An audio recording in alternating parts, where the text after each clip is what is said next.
Welcome to the CrashOut. Yo, what's good, everybody? Welcome back to the CrashOut podcast, Big 60, episode 60. Man, last week we had some crazy drama, but this week we have drama, but in a different avenue, man.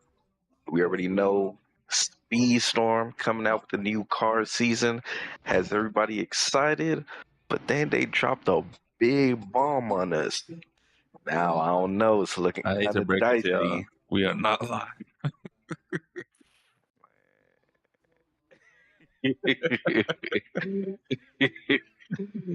Hold on. I'm mixing my intros and everything.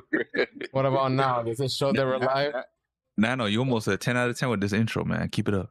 I know, bro. Okay. Oh, Okay, yes. there it is. All right, we're live. I'm sorry. God. For some reason, I had it on private. That's my bad. Welcome to the CrashOut. We're live this time, guys. Oh, my gosh. People DMing me. Are we live? Are we live? Guys, technical difficulties. We've been dealing with this for like the last 20 minutes. Yeah, man. We are finally live. This is take number 57. Yo, Man, I'm becoming the intro man. sorry, Sonic. Yeah, We literally out here rehearsing the podcast like we the One Up Jump podcast. It's crazy. man. But it's all good. We're here. We're alive, and we're live. Welcome back, everybody. We are CrashOut Podcast, episode 60, Big 60. And last week, we know we had some crazy drama, but this week we got drama in a different avenue. We already know Speedstorm got the new car season coming out. But man, I don't know. Shit's looking dicey, man. They dropped the bomb on us. People got their panties in a bunch. I can't blame them. But, you know, we're going to talk about the Speedstorm shenanigans. You know, we also had some big matches going on in the divisions. So, got to talk about that. And, you know, we also got to talk about some of the stuff after that. But shit's going to be lit as always, man. Y'all already know my name, Nano_Blast, but you call me Nano. And, hey, man, let's get into it, man. Mr. Caleb, let them know. Yo, what up, everybody? It is Caleb Black Flash, number one SBO, number one AiAi. AiAi just released today, so you know I'm rocking with them. You know what I'm saying? We got a lot to talk about. Definitely, you know, as I'm excited for the new season in its ranked mode, but the battle pass changes are definitely something that I'm gonna give my opinion on. So, yeah, we got a lot to talk about, so it should be interesting. But yeah, Sammy, go ahead and introduce yourself. You already know it's the one, the only Afro Sammy Namikaze. I ain't gonna say too much. Let's get into it. I'm ready to go. Poppy a Speedstorm. Yo, it's here with the CrashOut podcast. We about to, you know, get into it. There's a lot of drama surrounding the Speedstorm community right now. The community is torn. You know, there's a lot to unfold in this episode, and we're going to talk about everything in this episode, and including the things that we weren't able to talk about in the last 2 weeks. So it's going to be a jam-packed episode. We'll try to get through all the topics as quickly as possible for you guys, but we're also going to talk about it in depth, especially with the main topic being the biggest controversy that's been going on since yesterday, since announcing what is going to be happening. So without further ado, let's get the intro started and let's get these topics popping.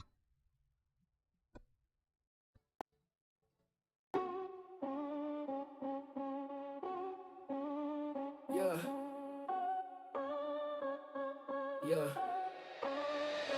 Welcome to the CrashOut. Put your seatbelt on me cause we about to lash out.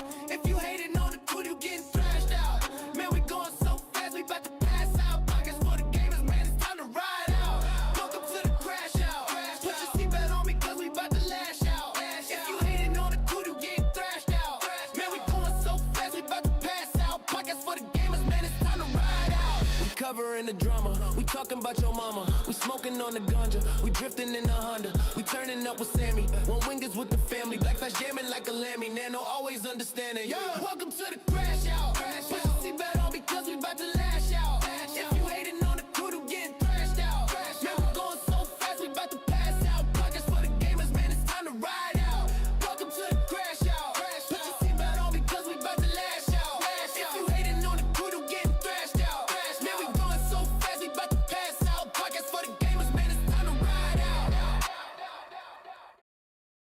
All right, all right. There we all go. All right. So now we're gonna get right into it. Monkey, how we doing, Monkey? How we doing, Sonic? Monkey says, "Are we torn?" It seems like we pretty united on Gameloft being shady as fuck. Hey, Yeah, you see know, the official Discord right now? I just hopped in there and people crying. I'm reading these long essays right now. Well, man. Let's get into it. I guess the first what we can do, you know, because the video came out after our last episode, so we had the Disney Speedstorm first look at season 18 cars. So I guess we can look at that together, and then we can go over, you know, the patch notes and some of the changes. So, all right, but yeah, let's check out the video. Yep. Hello Speedstars and welcome to this new Disney Speedstorm update video in which we'll go ka-chow! Oh yes, get ready to give all you've got on the tracks of Radiator Springs with brand new tracks inspired by Disney and Pixar's Cars. We're also very excited to welcome 3 new racers that you've all been waiting for. The first new racer eats losers for breakfast. Lightning McQueen lives up to his reputation as the king of turns as he gets only minimal reduction in speed when drifting. When uncharged, Lightning's special ability is to get all the perks of a pit stop without having to stop. Guido appears on the track and performs a change of tires right there and then. Lightning gets a bonus to his stop speed, and the old tires are rolled backwards on the track as obstacles for opponents. When charged, Lightning gets into an impromptu photo op while racing, flashing his stickers for the photographers and blinding all the opponents in the process. Our second racer is happier than a tornado in a trailer park, Toe Mater. Toe's uncharged ability allows him to throw his hook forward like a lasso. If he hits an opponent, his hook attaches to the opponent and Toe uses that to pull himself forward, slowing down the hooked opponent at the same time.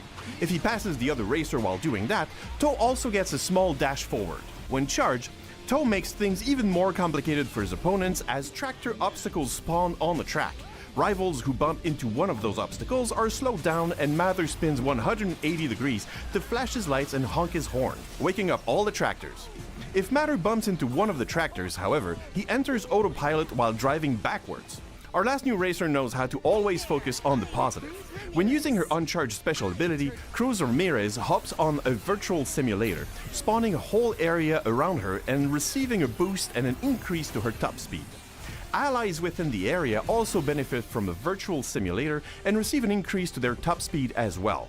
When charged, Cruz starts spinning, leaving a fog behind her for a period of time. Opponents passing through the fog are slowed down while it lasts. This update also comes with a lot of new crew members from the Cars franchise, so keep an eye out for them. Grand Prix is a new type of time-limited competition featuring a set of solo leaderboard events. The better lap time you get, the better your rewards are. You'll get rewards for your position in the leaderboards, so try to complete the races as fast as you can. Some events will also feature milestone rewards.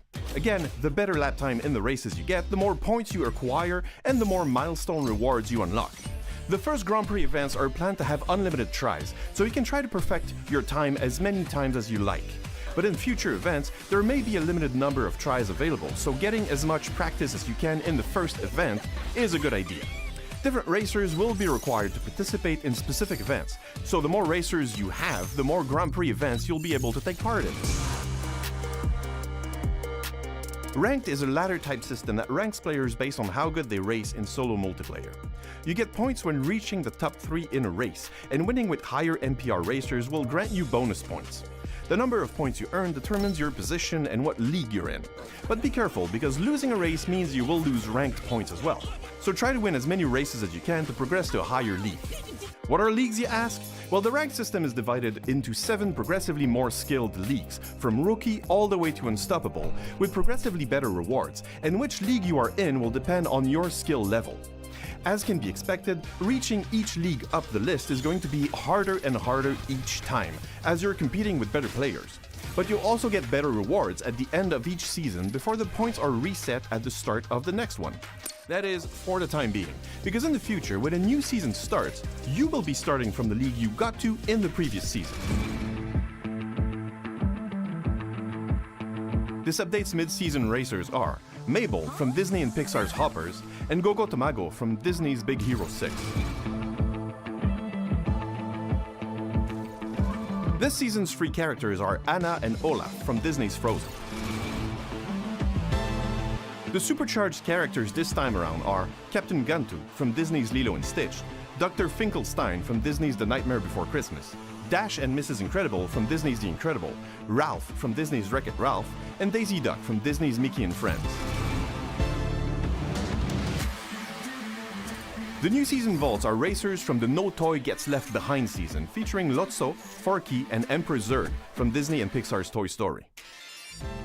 Thank you so much for watching, and we'll see you on the racing tracks with this new Disney Speedstorm update coming your way on February 12th.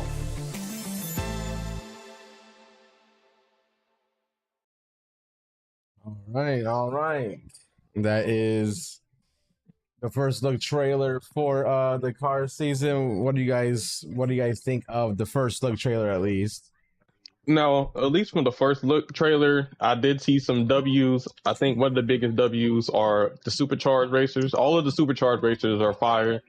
You know, Dash will have a supercharge this season. Ralph, you know, Daisy, Miss Incredible, Gantu. I think, you know, those definitely, they're already strong characters. So with a supercharge, they're going to be even better. So I'm kind of excited to, you know, get those characters up there. Yeah, so, you know, obviously they show off the ranked leagues. It looks like for like each league you get like a special, like maybe like a banner or something like that. So I thought that was interesting. And then the characters' abilities, I think they look good. I think Toe Mater actually looks like he's gonna be very strong. He has an auto, you know, where he like freaking goes backwards. That's funny. But yeah, overall I think the characters look good. But yeah, what do y'all think about the characters' abilities? I think the abilities look good. They all seem pretty strong from what I've seen in the video.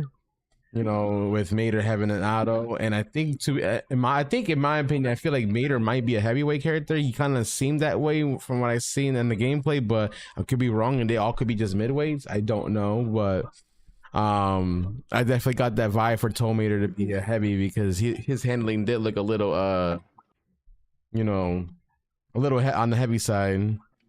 I do like that his auto, he does race backwards because that's, you know, homage to the movie.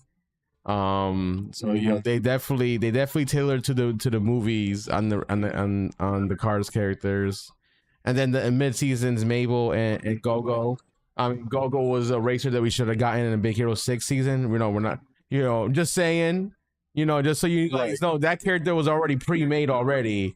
You know, it just wasn't finished, and now we're getting it as a mid-season instead of it, you know, being in the Big Hero 6 season, unfortunately. Them cutting back to 3 characters a season. If it was 4 characters a season, we would have been had her.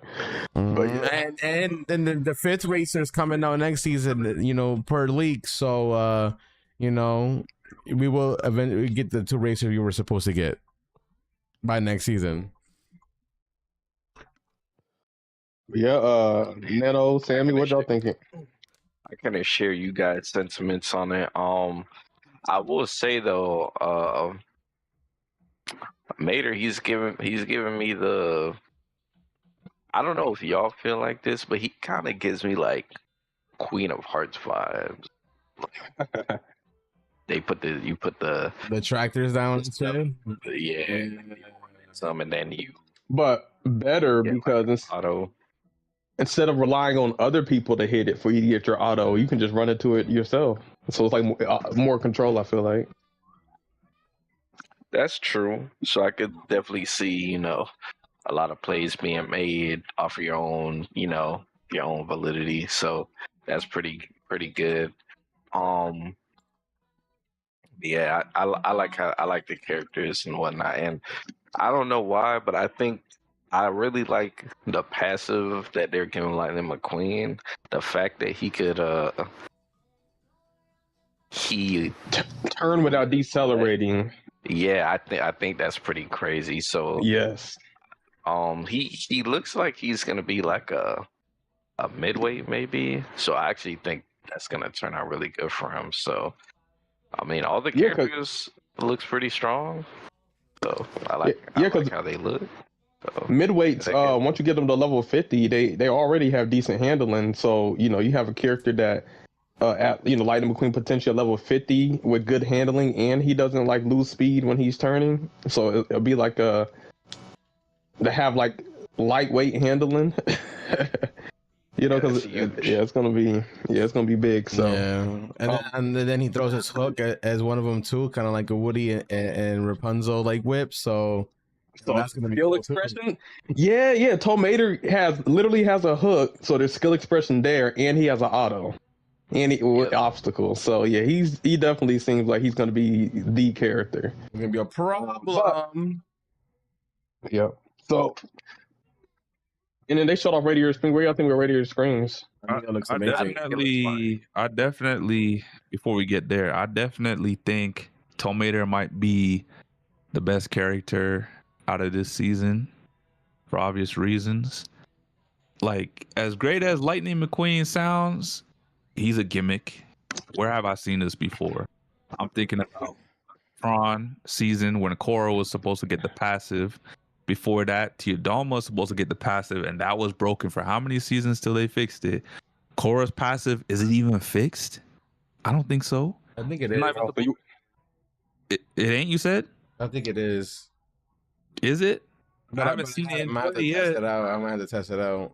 So I'm supposed to get excited about Lightning McQueen getting a passive when I know they have a history of releasing characters with passives and they broke. I mean, you forgot about Rapunzel. Her passive was broken for the longest. Exactly my point. I think it still is broken because I don't ever see her hit people with the pan. So for me to be like, yeah, Lightning McQueen don't decelerate when he turns, nah, it's gonna be broken. It ain't gonna work as intended, or if that, it's not even gonna work until like several seasons down the line. And then at that point, we don't even care about Lightning McQueen because there's Peter Pan, there's whoever that's added to the game to show interest at that point, and you're not relying on the passive. But you know, I did like what I saw from the characters. They look visually appealing. They look like their counterparts from their movies, and I'm definitely excited for you guys to try them out tomorrow when the rank mode comes out. Well, since you said the Springs look good, it does look good. Since you said they're visually appealing, Angel, do you want to show off the alternative skins that they have? I believe I sent all of the. I have them right here. I got them loaded up from the Discord. Hopefully they look good for you guys. I can even expect and on that. That's the blue one. That's the dark blue one. We like that. They got the red, blue. You got the red Joan, And then we got the, golden MVP, the black one with the black and gold, Yeah, And then, we got the Mater, we got a red Mater one, y'all. Come on now. We got a red Mater one. I'm going to be rocking that one. That one's cool. I can't even lie. And then you got him in the blue, the light blue. And then you got him with a darker bluish tone. And then we got the Cruz Ramirez ones, which hers, the yellow. We got her in blue as well. And then we got the yellow with the blue wheels, fire. And then we got the golden MVP, looking real nice with the murdered out rims with the black rims. Come on. With the gold trim. Yeah, that one looks fire too. And those are all your 3 racers and their alternate outfits that they could have. Yeah, Monkey, Rapunzel has a passive that we never get to see.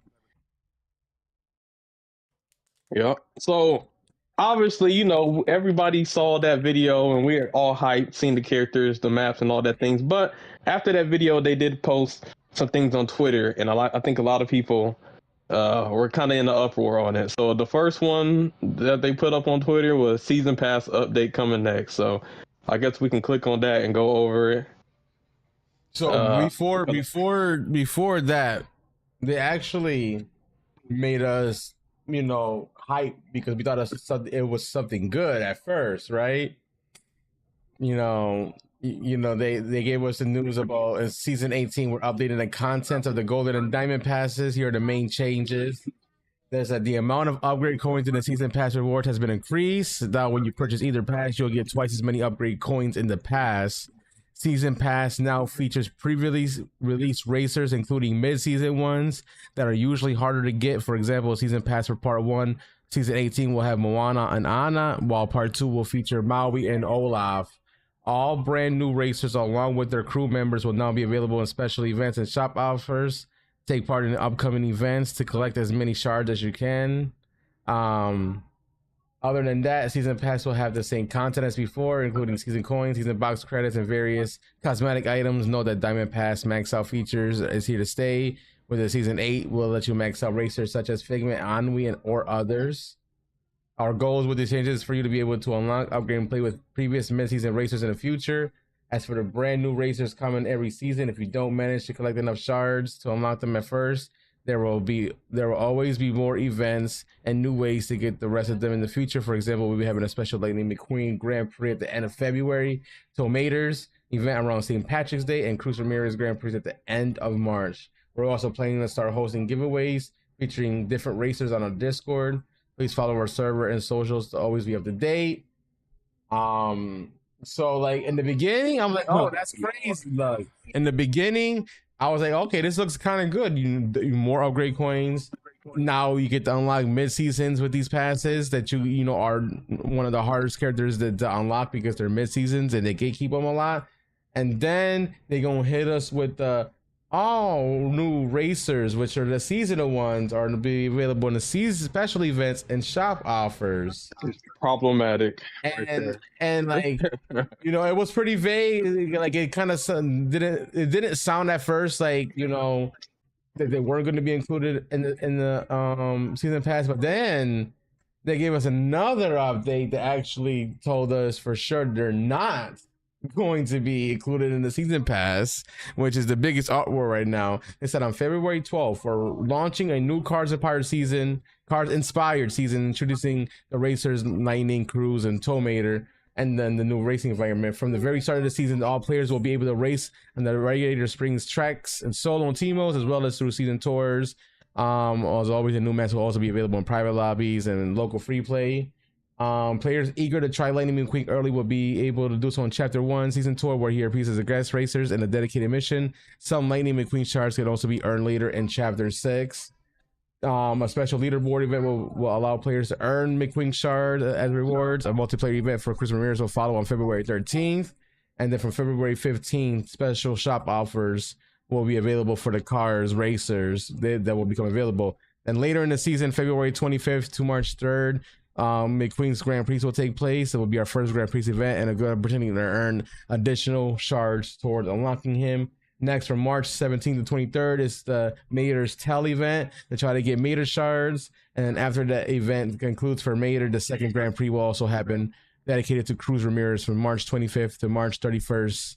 And that will obviously allow you to further opportunities to earn Cruz Ramirez shards. At the end of the day, these guys literally just stated that these cars racers will not be included in the Golden Pass, something that has been a thing for the last 17 seasons of this game's lifespan. The season pass, the Golden Pass, has always included the racers that are a part of that season. They're now breaking that with this season, season 18, and now nobody can pay $10-$20, whatever if you're getting the Golden or the Diamond Pass, to get these racers in the pass. You know, yeah, we're cooked. Three-headed monkey had a great point. If you want to play Lightning McQueen, just play, you know, him in the World Tour Chapter 1 over and over and over until he's gone. And then think about it. If you don't unlock the character during the season, you sucks, because now you're missing out, and two, you don't have the World Tour to play this character no more, so it's over. Yeah, this is you gonna run to the shop, open your wallet, and pay for this character. They finally did it. They're basically saying, hey, if in the Tales events that we have, if you don't unlock the character, you can try them out in chapter 1 at level 20. Nobody wants to do these characters at 1 star or level 20.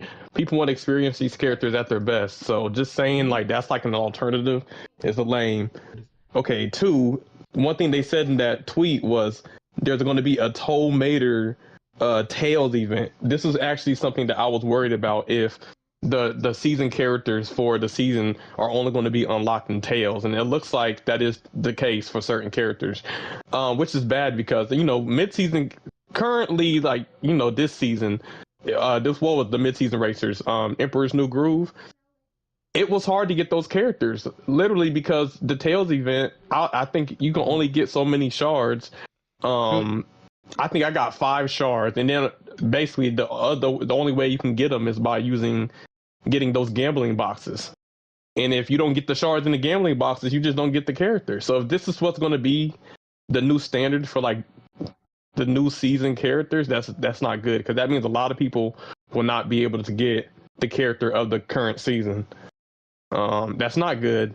And obviously they're like, oh well, we have these events, these events on certain days where you can get shards. What if you miss those days? Does that mean you just don't get the character? At least with the Golden Pass, right? If you miss some days, or maybe you joined the season 3 weeks in late, no matter what, if you buy the Golden Pass, you'll get that character. But now it's like you could play the Lightning McQueen, or you could play the Cars season to potentially not get any Cars characters because they're basically locked behind either a paywall of the quote unquote shop offers, or a Tails event, which is so unfair, where only the person who gets first, second, or third gets shards, essentially, out of like 60,000 people. At this point, technically, they're in a battle pass. Shit, are they? I was thinking maybe these characters would go to tournament mode when the season's done and a couple seasons pass by, but wouldn't it just be the mid seasons that move over to tournament mode now? Maybe, yeah, probably. I know you can't even get these characters. Think about it. 3-Headed Monkey's right. These characters just became mid-season racers and they season racers. Yes, they swapped it. So now the mid-season racers are now the Golden Pass characters. But season characters are now mid-season. But these mid-seasons are already characters that some people already have unlocked. Exactly. Yep. So they're not you really already new have mid-seasons. Yeah, that's true. Y'all think that just go back to the trial races, bro. They want you to pay for something you already have. I don't care about you casual. Just get good. Just get good. Straight up. Just get good. Get in the top 10% and get your shards. If you missed out, you missed out. So what? But see, we got to cater to everybody. Now everybody's got to pay. So do y'all think the mid-season racer they're gonna put in is probably gonna be like Daisy, Minnie, Steamboat Mickey, mid-seasons that are like super old from the beginning? They'll put like Rapunzel, probably Cinderella, those type of mid-seasons. Because, they got Maui and Moana, which is dope. Because, potentially being able to max out Maui and Moana, I think that's awesome. But, like... Not at the expense of not being able to get, the seasonal racers that are the highlight of your season. Yes, exactly. And, it's like I already have Maui and Moana at, 4 stars, 5 stars. Because, throughout time... I've been doing, different things so where I can get shards. So I eventually got them and leveled up to level 40. So it's like, what am I actually getting when I get the Golden Pass now? Just some upgrade tokens now? Here's the thing that extra season coins. Y'all but here's the thing, coins, right? Yeah, you still can get the seasonal coins to open up their boxes. But it's not. But even then, seasonal coins to open up boxes is not guaranteed that you get the racer. When you bought the pass, you automatically unlock the racer as soon as you bought the pass. As soon as you buy the pass. So now, when you buy the pass, you're not gonna get that beautiful animation of unlocking the racer of that season for that specific part. And what about crew member? Because here's the thing: people aren't realizing. Yes, these quote unquote Tails events or limited time events will give you the chance to get some shards for that racer, but what about the crew member? Because usually, you get crew member through the Golden Pass because they're part of that season, but if the Cars characters aren't part of the Golden Pass anymore, then is the Golden Pass just going to give you shards from Moana and Maui, and not any of the Cars characters? You know what I'm saying? So you potentially could unlock, Lightning McQueen, but then not have any crew member for him with these events. Yeah, they made these events to the point where, like, look, Gameloft, I will say this right now. As a well in your game, because everybody knows One Winged Angel is a known well in this game. I wasn't always. I was just a season pass buyer, and that was it. But eventually I fell in love with the game, and I just wanted to have everybody, souped up, maxed out, whatever, and I'm a content creator, so I wanted to like show the racers at the full potential. But watching this right now, Gameloft is going into this thinking the whales are just gonna buy the shit anyways, regardless if the season pass has the racers or not, because they're whales, they'll buy anything. I'll tell you right now, for me, as one of the whales in this game, I'm not buying the pass because it's not because I don't need it, but because I'm trying to prove a point that there's no value in this pass with them not including these seasonal racers. And they're not going to get money out of me by trying to one up everybody. That's including free to play, that's including everywhere else. Like, Gameloft has been doing this for the last 2 fucking years of this game existence. They did it when they took away the ability to buy season passes with your blue tokens, and then they did the bullshit with what was it, removing to 2 racers. So now you only got 3 season racers instead of 5, and now you're taking away the seasonal racers from the Golden Pass. Like, y'all already seen the big controversy about not being able to buy Golden passes with your blue tokens a year or so ago. I think it was a little over a year. When they did that, it was a huge uproar. Everybody was not happy. Half the player base left at the time. The player base, like majority of the player base, left because of that. And now you're doing something that's probably worse than that right now. And that was bad already. And remember, they delayed that season because of the backlash too. Bro, IGN was covering it. Everybody, I was surprised how many people were covering that story. It was like IGN, I think Forbes was covering it. Everybody you could think of was covering that. And they coming back again and doing the same thing. You know what it almost seems like?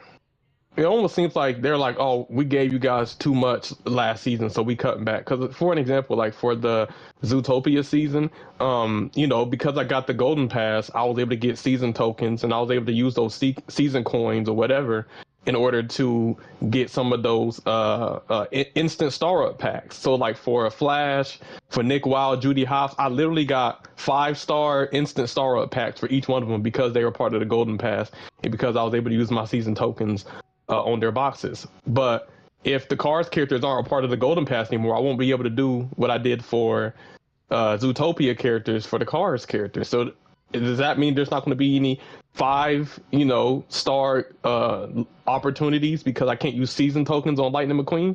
I just have to pay for them or do a Tails event. I can't even use season tokens on them anymore. Like, I don't think that's good. It's just... It's not like Gameloft, like, in the beginning I was hyped that you were including mid seasons because that will help the player base that don't get the opportunity to unlock these mid seasons, because these Tells event, I'm sorry, they're really trash to unlock mid seasons. Y'all need to stop doing Tells events for mid seasons. I'm sorry, Gameloft. Y'all need to go back to the formula of the early access days where 100% of the player base will still be able to get 10 shards. I remember when people used to be able to get mid seasons even if it didn't do so well on a time trial, because you will at least get 10 shards for the top 100%. That used to be a thing in early access, guys. And those new players that never experienced that, from an OG player, you used to be able to get mid seasons through a time trial that was, I believe it was regulated too. It wasn't unregulated. And you was able to still get, 10 shards to unlock said mid seasons without, having to pay a box, without having to do no bullshit. And then you also had, once you did get the 10 shards, there was also another event that was solo. There were like just challenges, like, hey, complete, do 3 side bashes or whatever, the common, missions that they are. But it was a mid-season tailored like section that will also get you shards too. They don't include that no more. Everything's all Tails based. We all know Tails is full of AFK farmers, people that just sit in the finish line just to accumulate points. They're not even racing. They're not even trying. They're just literally AFK farming points, and that makes it unfair. And that makes it to the point where players that actually are trying to grind this because they need the shards to get the racers are being game capped by that, and Gameloft ain't doing nothing about it, which makes the Tails event not worth it at all. Unless you're playing 24/7, and at that point, you're gonna burn yourself out playing this game, racing 24/7 to try to get to the leaderboards to get enough shards to unlock a mid-season. Yeah, I believe even if you get like top 100, you only get like 5 shards, so you could potentially grind all day and still only get half the shards you need to unlock the character. It's bad. The Tails event stuff. I believe it's like first, second, third, and then it's like 3rd through 10, and then 10 through 200. In that 10 through 200, you don't even get that many rewards, so nobody's really winning with it. So this is kind of, just to piggyback off the Tails event, this Grand Prix event that is supposed to give us extra shards, it's also probably going to be unregulated. So that's also gatekeeping the free-to-play players, because now the people that are going to be at the top of these time trials are people with level 50 maxed out racers. So even then, you have the opportunity to earn it, but if you don't have a level 50, guess what? That opportunity is now null and void. Yeah, they had the nerve to show Yzma in the video showing off the new season. It's like, I don't, how am I supposed to do this Yzma Grand Prix if I don't even have her? Because I wasn't able to get enough shards through the Tails event. So it's like, yeah, they playing in our faces. It's crazy how they did this. They get us hyped for the ranked mode, which I'm excited for, and then they're like, it's like a mixed bag of negativity because they do this. Now, obviously the new season is in some hours, I believe at 3 a.m. So I guess we'll get to see. But yeah, I don't know, man. It's just a kind of a bitter taste in my mouth. Yeah, I agree. And this is me as a Wells speaking, guys. Like, there's a lot of hate with Wells, and I'm not advocating because there's a lot of Wells that would just buy stuff and they don't really care. But I care because I love this game, and I'm a well because I love playing this game, not because I just want to spend and spend and spend. That's not the case. Like, I want to see this game grow. I want to see this game prosper and do good. But these practices are literally killing this game, the game that I love. And I'm very passionate about this game because it's one of the best kart racers I've ever played. And the fact that a company in corporate greed is literally driving this game down to RIP mode is crazy to me. Because they can make money off this game and not nickel and dime all the players in this community. Dreamlight Valley has proven that even though it is a paid game, you can grind everything in that game to have everything. You don't gotta buy boxes. You don't have to, you could buy DLCs. You know what I'm saying? But buying the DLCs, you can just grind everything on the DLC when you buy it. It's not like, you buy the pass and Speedstorm and you still got to buy boxes and you still got to do things, in order to max out your crews and whatnot. Like, and Dreamlight Valley is one of the top grossing games for Gameloft. So why is it that they didn't go that route with Speedstorm, knowing that they could do the same thing with Speedstorm and still be profitable? All this nickel and diamond and taking shit away from us is not making this game profitable for you guys. You're just hurting your pockets. It is up. Yeah, and the gambling part too, because it's like, why do I need to open up 30 boxes in order to? Oh, if you open up 30 boxes, then if 30 pulls, then you'll get the character. It's like, why not just allow me to be like, all right, let's just have this character be $9.99. Oh, you want Lightning McQueen, $9.99. I am cool with that. If that's the standard, if I have to pay $9.99 to unlock a character, fine. But what I don't want to do is sit up here and gamble, $40 worth of boxes and then still not have the character. That's fucked up. That you could potentially, use $40 worth of boxes and get nothing but crew when you're trying to get shards for the character. That's not right. If Y'all can make money just by just charging $10 for the character. Why do we have to do gambling in order to get the character? Gameloft, you could just go. You could have went the cosmetic route instead of paying for racing. If we pay for cosmetic, you know the one thing about racing games that people like to do is show off their drip. If you would have gave us alternative cards, skins for the racers themselves, I guarantee you that shop would make you a boatload of money because people love Disney. People will love alternate outfits. Can't you imagine racing as Wizard Mickey because you bought the skin for him? You know don't say that. Don't say that like they didn't have deluxe cards in the game. Yeah, but you know, and those deluxe cards were fire. They were fire, and I had no problems buying those. The whole idea, I don't know why. And they started giving away. Remember, they had people pay for deluxe cards, and a couple months later, they was giving away those same deluxe cards for free. Yeah, that's like a slap in the face right there to everybody that bought those deluxe cards. That's 100% a slap in the face, and they're gonna keep doing this. Like, you know, I try to give these guys chances after chances, but like they're every single time you think they're gonna do good, they disappoint you, and they disappoint you in the worst way possible. It's not like a small disappointment. It's like they do something to be like, damn, yo, you're really killing this game.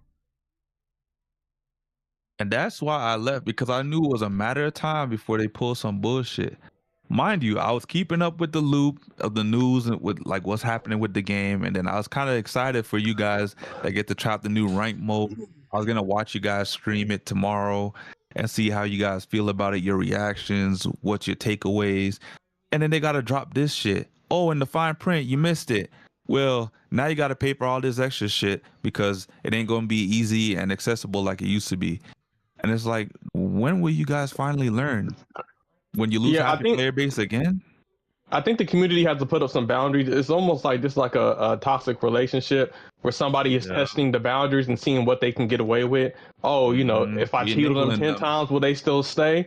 Gameloft is basically seeing what can we get away with and have players still stay and pay out. Eventually, you're gonna have to draw that line in the sand and be like, no, we're not gonna tolerate, you know, this or that. Because they definitely are testing the waters, and if you know they keep pulling more and more, people are staying. They're gonna keep seeing how far they can go, and I think they definitely cross the line here. So you know, I think honestly we have to put our foot down. I said this. I agree. What 11 seasons ago, before season 7 dropped, I said we should all stop playing the game and send a message.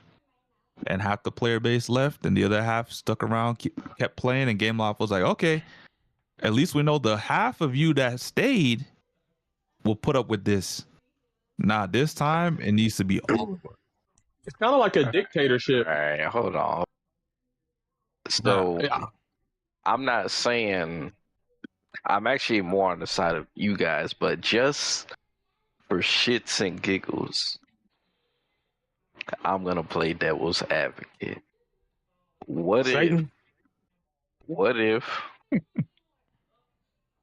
they made it to where you can't get the characters in the Golden Pass anymore, but majority of the people will be able to get all of the characters as long as they, you know, put in, you know, some time in the game next season.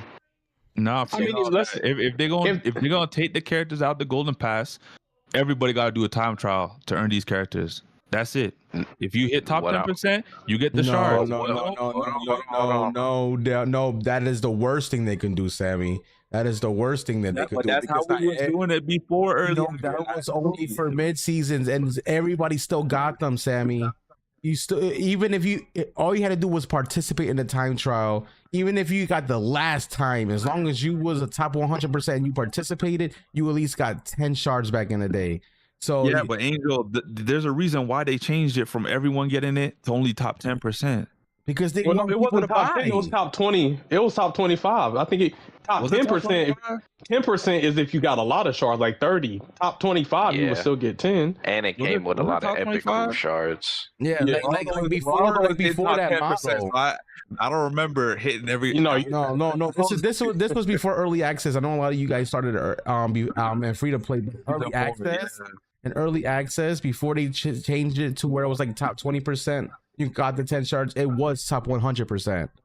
It was. I remember in the Toy Story season. Saying it, man. Yeah, But even the getting top 25% more is better than the Tails events they have today. Oh, I mean, 100%. The Tails event is basically, if you're not playing this game 24/7, you might as well just don't even bother trying to do the Tails event, which sucks.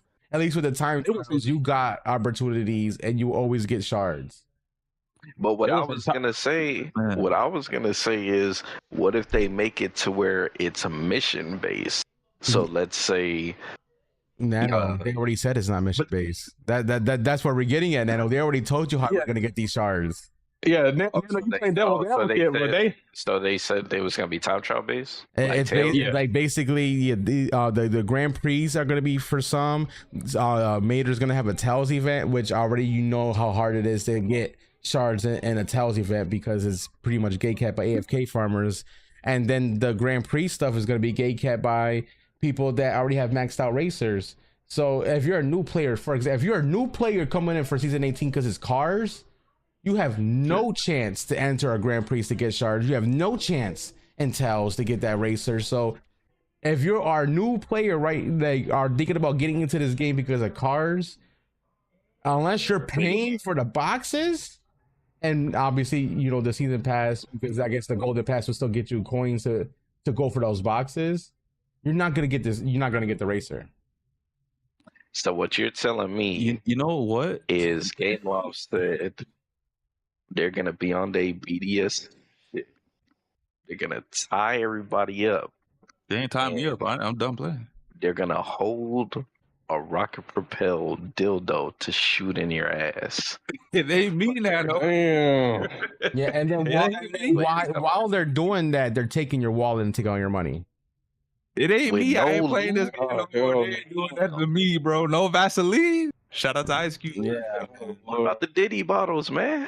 Damn. Yeah, man. Or champagne, champers. I don't know about this. I don't like being chained up and whipped. So you know. Yeah, I don't like the full force of me having to do something in order to be able to get a said racer. You know what I'm saying? I was content with buying the passes at only $10. That was the system for the last 17 seasons. It worked.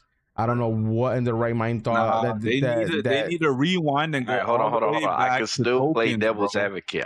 Fuck devil's advocate. Hold on. The fucking token tokens conversion. Sammy, you know they're not doing that shit, bro. I don't even know why you're asking for that. You know they're not doing that. But what if they make it to where almost like damn near everybody or almost everybody could get the characters, but the higher you are, you just get like a million fucking shards. I get what you're saying. Good.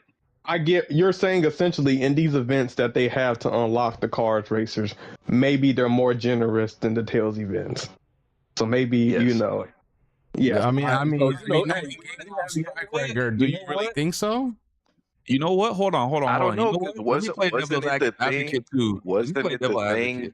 Hold on. Wasn't it the thing that Gameloft was quote unquote getting better? They were. Past tense. They were, yeah, they were. They were. Let's see what. So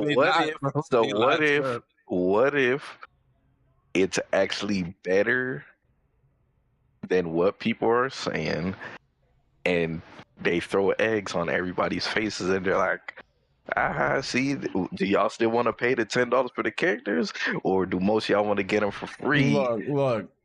No, this ain't April, bro. I mean, look, that sounds good. That sounds great.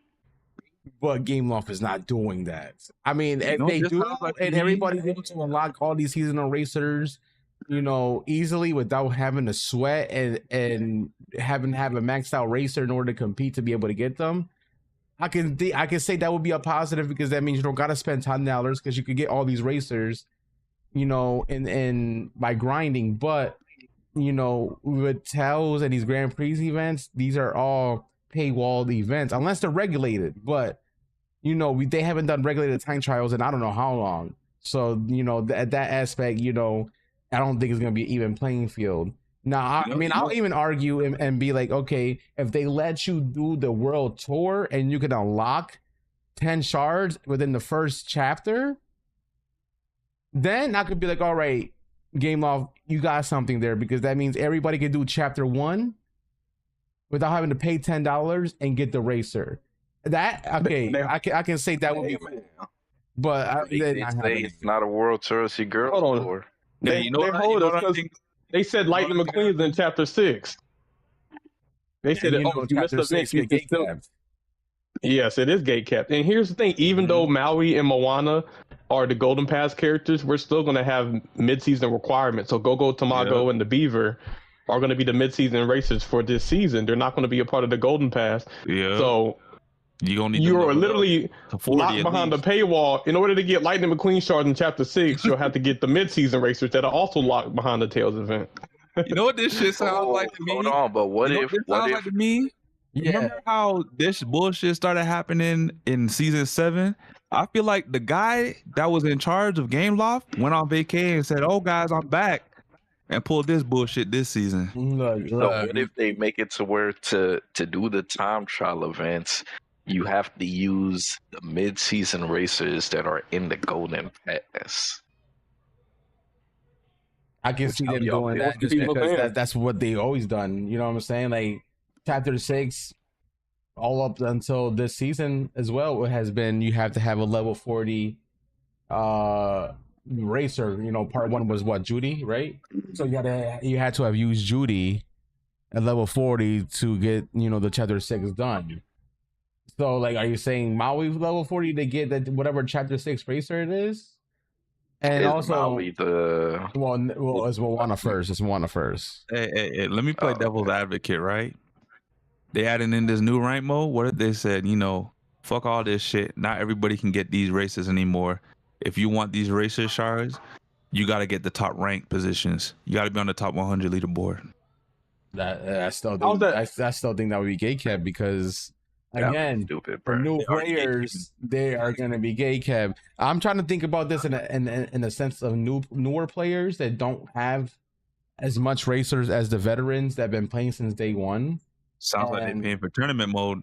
And you know, that's bullshit too. That's still bullshit. Like, and even for chapter 6, they said Lightning McQueen, you can get some shards in chapter 6. Yep. So that means you're not even going to get the full 10 shards in chapter 6. No, there is no concrete free-to-play way to unlock this racer. As from what I've read, and you know that means if you're gonna get some, that means you gotta wait till the next half of the season to get the other piece. Yeah, when the end of March. You know what I'm saying? And you know, Monkey put a good point. You can even get it too. Yo, Monkey put a good point. He says you will probably need McQueen to get the chapter 6 McQueen shards. Yep. Yo, that's a typical Gameloft move right there. You know, you need the racer to unlock, you know, to get more cards. Nah, Angel, you're not even gonna need McQueen. You're gonna need Jackson Storm, who's not even announced for the game yet. Well, hey, listen, I'm not playing this game no more, so I accept my time. So I'm just looking at you and see what y'all about to do. Yo, this is probably what Poppin felt like when I told him, bro, you gotta talk about why I don't play this shit.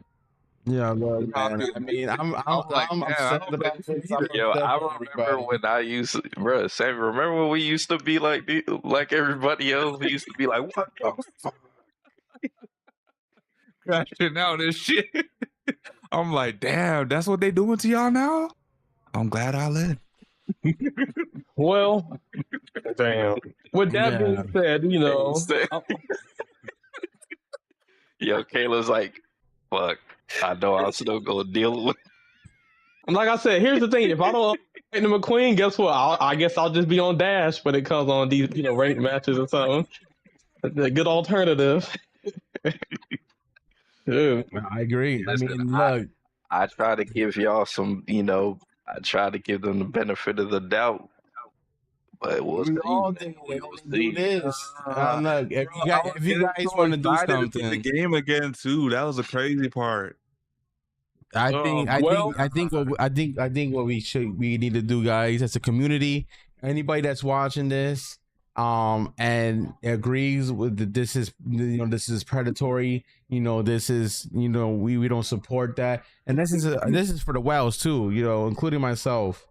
We need to send a message to Gameloft, because the moment they find out that nobody's buying this Golden Pass because the Lightning McQueen is not included, and they start seeing that like nobody's buying the pass, the season launch, and nobody's buying the pass. What's going on? We might make them do a reverse, but we have to not buy this damn pass. Nah, it's gonna take more than not buying the pass, bro. At this point, we're gonna have to stop playing the game. Just don't play the game for a week. That will really hurt their pockets. Because some motherfuckers might not buy the pass, but they'll buy other shit in the store. I feel like as a community, we gotta band together, man. We gotta band together. We got to. If you want change, we gotta be united. Even if it's a day, that'll hurt their pockets, and a lot of people will be talking about it. The player base went to 0. What? IGN's covering that shit? Yo, who was the guy that reached out to IGN last time? We gotta get him to reach out to IGN again. Yeah, we need to send a message to Gameloft as a community, as a player base, as everything. If you guys want to make a statement, the best statement is to hurt their pockets. Yeah, that's always been the best statement. Well, at least on the brighter news, but I guess outside of the monetization disaster, there were some racer balance changes. They were. Yeah, I think Nano posted the patch notes in the chat, but so for the racer balancing, here's a breakdown of the list of racer balancing improvements coming to the game at the start of season 18. So we have the racer balancing buffs. So Mad Hatter's getting buffed. His top speed and acceleration has been increased. Maui is getting buffed. I guess he's a season tour character for part 2. He's getting a top speed, acceleration, and handling increase. So that'd be good for him. Moana is getting a buff. This is a huge buff for Moana. So not only for her tap, which is the one where she throws some purple waves behind her, her top speed is increased after the last wave. So that's dope. And then her charge skill, autopilot duration is increased. Thank you, because her auto did not last for anything. So it definitely needed to be extended, especially with characters like, the Queen of Hearts or whatever that lasts forever. It's like Moana should definitely last longer than it does.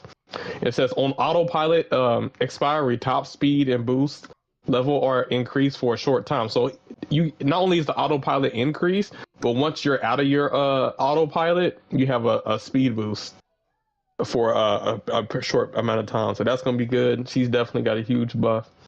The uncharged unique now increases top speed at the last wave. Autopilot from the charge unique now lasts longer. Top speed is increased for a short time afterwards. Miss Piggy, uncharged. Those buffs are nice, but do you ever just notice that they buffed the 2 racers that are in the passes that are trying to sell you on the pass? Toxic just said that in the chat. And then I wonder, going forward, that's going to be their logic. Is now every mid-season that's going to be in these passes, since they're not going to include the seasonal racers, are all going to get buffed to the point that you're going to want this mid-season. Queen of Hearts and Snow White with the ultimate buff. And that's crazy as hell, bro. That's crazy. Shout out to Ennui and Anxiety. Yeah, they gotta get their money somehow. All I know is you buff. Oh man, you buff Moana's auto. Can we buff Eric's auto? Can we buff Anwi's auto? Can we buff Lilo and Goofy's auto? How the hell did we not buff King Candy yet? Auto, bro? Did Supercharge fix that or no? Did the Supercharge not make it faster? I mean, it did, but we're not talking about Supercharge. We're talking about unsupercharged speeds. Yeah, default. Yeah. They need to. 111 on Piss Eric is diabolical. 111 on Anwi is diabolical. Can they fix Calhoun auto? Can they fix her ability? Period. Yeah. When are they gonna make it to where she doesn't need 2,000 points? Races don't even be that long. Realistically, you're not gonna be able to get that. It's not the first pothole for her. Pothole still doesn't work. So you're losing potential points. Literally every single projectile is on the same path as her pits. So like if you miss a disc, which the tracking is bad in this game, the disc is going to automatically destroy her pits. The hack is going to destroy her pits. You know, there's so many things that destroy the pits. So you're really realistically not going to ever get those pits, especially those points for the pits, especially in this new ranked mode. Where there's going to be 8 people on the track too. That's all going to be running into it. She's never going to get 2,000 points if people crash into them shits. Yes. Bro. How is that not a thing? How's that not been changed yet? Right? You know how many people go through those pits and get stunned? Like you'll be easily be able to accumulate points. Like they could rework her to make her really viable and not a bug mess. You know what I'm saying? Like, man, that is ridiculous. And then Russell. Why haven't we gotten a Russell Ball? That's a mid-season racer. That's a paid racer that is literally trash. No, they're going to fix him once he comes to the Golden Pass in season 20, whatever. that's what they give him. Ridiculous. Hey, they could fix Figment too. I mean, Figment's Figment's good. Nah, I'm tired of getting hit and locked out of my speed, bro. Oh yeah, I agree. That they should fix that across the board. Yeah, 100%, because that ruins racers and races. And then obviously now we got the last one, Miss Piggy. Go ahead, Caleb. We got Miss Piggy with her uncharged unique skill. Boost in the trail has a longer duration. That's good. Top speed increase for a short time after colliding with the trail. So that's a big buff to her tap. And then for the charge, boost when in the trail has a longer duration. Top speed is increased, and a spotlight moves faster, and its effects are improved. So. Hey, Miss Piggy buff, that's cool. You know, so I got a question. Top speed in general as well. Is her spotlight gonna actually keep up with her now and not fall behind? Because now this says the spotlight now moves faster. Does this mean it's gonna keep up? Because if it does, Miss Piggy might actually be glitchy. Because if the spotlight every time you touch it, it's making your top speed go faster. Like and she can follow that and keep colliding. She could think about it as like a Hercules or an Alice trail. You know what I'm saying? Like every time they go through that, you know, they're going way faster than they normally go. If that's the case with that, you thinking way ahead of yourself. You know them. They're gonna mess it up where the spotlight's way ahead of you now and you way behind it. Yeah, that's another thing. Yeah, if you miss it. Yeah, it's gonna dip out on you. So here's what like Raja. I think they should have increased her top speed so she's not unique dependent, and then add on this stuff.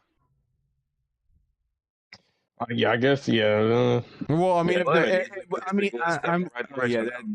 never mind. I thought the duration of the spotlight lasts longer. No, it's just boost has a longer duration when the trial's active. Okay.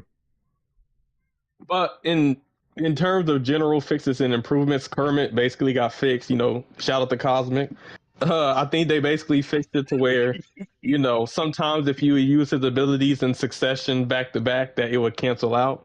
So they basically fixed that. It says, fix an issue where the sound of Racer Kermit the Frog's charge unique was not triggered when activating the second charge unique while the first was still active. Fixed an issue where Racer Kermit did not return to its original state after multiple players activated Kermit's uncharged unique in succession. You know, they fixed some bug, and you know, they fixed some sound stuff. But yeah, it seems like they fixing Kermit finally. Hey, Cosmic went to war about that, man. Yeah. Like I said, I did at least acknowledge, like, yeah, Kermit wasn't always like that. Like, he definitely was broken, but he was like, Nell and Cedric, y'all need to fix this now. You went to this, like, he was like, it was their fault Kermit was messed up. But I understood the frustration. But yeah, it's, you know, it's unfortunate. But yeah, Kermit, you know, I think he was a Kermit main. So I understand that was his character. Listen, that's why you got to practice before you try your character out, right? Mm-hmm. But yeah, man, those are pretty much, you know, the balance changes and the bug fixes and whatnot. All the other stuff, you know, was shown in the tweets and the videos. But yeah, a big mixed bag of stuff, you know, within the patch notes and updates. So what are we rating this I guess this patch note, like in terms of lettering, like A to F? The patch notes, at least with the buffs, I give it a 7. You know, I do like the Maui Moana buffs. So a C plus or a B minus? Yeah, something like that. I'm going to give this shit a 5 because I can never excuse the fact that when you put patch notes up and you're saying what things are being increased by, you need to go into detail on your shit, bro. Yep, they never give any numerical values. Yeah, like it's so lazy. Oh, we're gonna increase the top speed and acceleration by what, 1 mile per hour? And it's not like they don't got the stats. They're the ones making the changes. Yeah, you look at the patch notes like something like Marvel Rivals, they'd be like, okay, we reduced what's it called? Range on an attack by like 3 meters. Yeah, or Star-Lord's, I could tell. or Hela's splash damage from 75 to 65. Like, even if it's a minuscule small amount, they still acknowledge the numbers. You know what I mean? Bro, so this game, they're getting that shit from you. If people in the community never took screenshots of stats before and after, we'd never know how much things are paying. That's a big fact. Yeah, it's egregious. Overall, yeah. So I can see why you put a 5 out of 10. I put 7 at least for the patch notes, but like for overall, just the new season, I'm like, I would say 50%. So Caleb's giving like it a B minus, and Nano's giving it a D minus. Overall, 50 is 50%. That's an F, bro. It's like, but because I feel like it's half and half. It's like half good, half bad. But that's why it's a D minus. It's not really an F, but it's close enough. Like, I don't think the patch is bad, but I've been tired of this since the beginning of time, bro. And I will continue to take off points. I give it a C only because, like, yeah, these buffs are nice, and it should have came a while ago. We've been out for some of these buffs, but I'm also just like, there's other races that could have been used the buff, like Anna, King Candy, races that are really at the bottom of the totem pole that could really be launched back in the middle somewhere, and instead we getting racers that were already at the upper echelon getting buffs, and I'm just like, kind of wasted. But I see why Toxic is right. These mid-seasons are going to the Golden Pass, so spend money on them now because they're getting buffed, and once they out the Golden Pass, they're getting nerfed again. Hopefully not.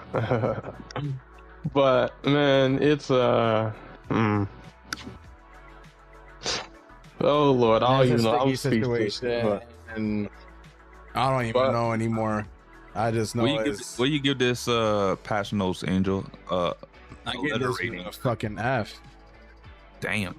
Because what the fuck is 4 buffs? I mean, the buffs were good, so I mean, I can't. Okay, so I can't really hate on it. You know, I guess I'll give it more like a D. Because I mean, the good changes for those racers are good, but what the hell is 4 racer buffs? Where's the Russell buff? Where's the remember when back, like, I want to say earlier seasons, like just like around the time where season 7 dropped, where we used to get consistent buffs and nerf changes, and there used to be like maybe 12 racers per season getting a buff or a nerf. Remember that shit? Almost a whole roster getting buffs and nerfs. Now we don't even get that. I'm hoping rank mode will help with the buffs and nerfs. Like Wolf said, maybe now with rank, maybe it'll organize like who needs buff, who doesn't need buff. But also rank is also a supercharged. So like, you know, if a supercharged racer is OP, they're just gonna nerf the racer and regulate it, and these racers are gonna suck in divisions because, you know, these racers can't be supercharged. That's why I said supercharge was not the go-to, because they use it as a blanket buff or nerf to characters. Yep. I'm gonna be honest with y'all. I'm tired of all of the passes. Like, okay, there's the diamond pass they got to pay $9.99 for, right? Passes whenever there's tails, there's event passes that you have to pay $7.99 for. Passes, yeah. Then yeah, the festival passes. My bad. So there's season pass, festival pass, tournament passes that are also $7.99. And what's the last pass? You know what I'm saying? It's like, that's like 4 passes. That's like 4 different passes. And the fact that somebody can spend damn near $40 on 4 different passes and still not get the season characters. It's kind of crazy. But Caleb, like, just as many passes as they have is just as many currencies they have in this game too. I'm tired of all the damn currency and all the damn passes. Just keep it to one model. You have the free currency that you can earn, and then the paid currency that you can earn, that you could pay for or also earn, but it takes a lot longer to earn that currency. And then you have the one pass, the battle pass, the golden pass. And if you wanted to earn the battle pass or the golden pass, you put the time and work in, or the currency that's hard to earn, the paid currency, or the time you play to earn that currency, and then you convert that into a battle pass when you have enough. But nope. Yeah. Here's what's messed up. We'll make our bread and butter off of selling boxes for these characters when all you had to do was sell different cosmetic outfits for these racers, because they were in so many different IPs and movies that you can sell a wizard Mickey. You know what I mean? You could sell a steamboat Mickey. You know what I mean? There's different options they could have went with instead of releasing the same character 3 times. They basically got you paying for the same character multiple times, because I'm sure people paid, spent money on boxes to get Maui and Moana. Now they got to spend money again in order to get Maui and Moana in the Golden Pass. So they double taxed you on the same character. So that's what's funny. Yeah. Their motto: you ain't slay Gameloft. You purposely nerf racers to sell us the buff in supercharged state. That's what we paying for now. At this point, if anybody's getting nerfed, just know that they're preparing. They're prepping a supercharge for it. I didn't even think about it. That's triple charging actually when you bring up the supercharge. So you got to pay for them when they're in mid-season form. You got to pay for them when they're in Golden Pass form, and you got to pay for supercharge. That's 3 times paying for the same character. Hold on, we didn't catch that. What we just said? We're paying for buffs. Yeah, but what's crazy is, if hypothetically, if I buy the season pass, the festival pass, and the tournaments, I still have to gamble to get Lightning McQueen. That's the problem. That's the big problem right there. A current season racer is hard to get, but you can sit there and spend $40-$50 to get all of this extra random bullshit that you probably don't need unless you're a new racer. But you're not getting the current season racer stuff. You're spending $40-$50 and you still don't got enough shards to unlock them. And then when you do unlock them, you still gotta, if you want to max them out, still buy boxes or grind or buy the season pass or golden pass to be able to get box credits to try to get star ups and get these racers to level 50. So now, right now, getting seasonal racers have officially become a lot more expensive. Like a lot more expensive. Mid-season expensive. Hold on. 3-Headed Monkey says season 19 they're going back to upgrade parts. Can you imagine? Let's not do that. That would be trash. I mean, Cell, I agree. I hope that the next seasons don't get worse. But I mean, at this point with their track record, it doesn't look good at all. It does not. Nope. And you know what too? I was excited for Peter Pan because I was like, if I make a comeback, that's the season it is. I don't think I'm making a comeback, bro. Also, the roadmap showed that they're no longer giving us new maps every season. It's going to be every other season, because the villain season we're not getting a new map. We're only getting a map for Radiator Springs for cars and Peter Pan, but the villain season there's no new map. So all those intermission seasons, they could just do a new one. Like you said, there's like mid-season characters that don't have maps. They could have just added a new map. I've been saying they need to do a Wally map. Oh my god. Yeah. So, but hold on. They cut back. They could have buffed those characters from Wally. Instead, they buffing freaking Moana. Like, bro. So yeah. Well, they're not in the season pass. It don't matter. Look, man, it don't matter, but it's Gameloft, and it matters when they're trying to sell you something. They're gonna make something feel something, they'll make it seem like something's really good to make you want to buy it, because now these racers are gonna be freaking on great, and then they're gonna sell you on that to make you buy the golden pass, to make you spend that $10, because they know now people are debating to even buy it because there's no seasonal racers. And I don't even think that no matter how many buffs you're gonna buff freaking Maui and Moana, that's not gonna entice people to buy the golden pass, because they really want to play Lightning McQueen because that's their season. Yeah, that's the season. Yeah, they could have just added Moana and Maui to the Golden Pass with Lightning McQueen and others. No, But dude, Exactly. If anything, that's what they should have went. They should have went back to the 5 characters and forget about the mid-seasons.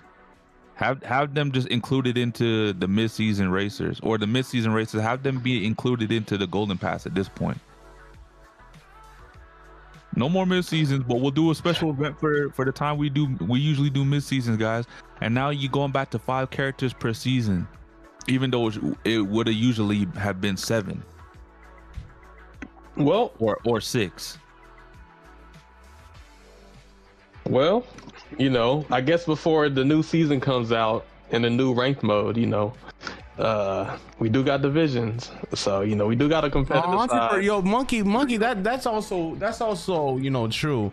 They could have if they really wanted us to buy passes or new players to buy more passes, they could have just added something called the legacy pass, like Monkey is saying, where that legacy pass will give you an extra track to the Golden Pass, but it's for like 2 mid seasons that you know were previously released to help players catch up before mid seasons.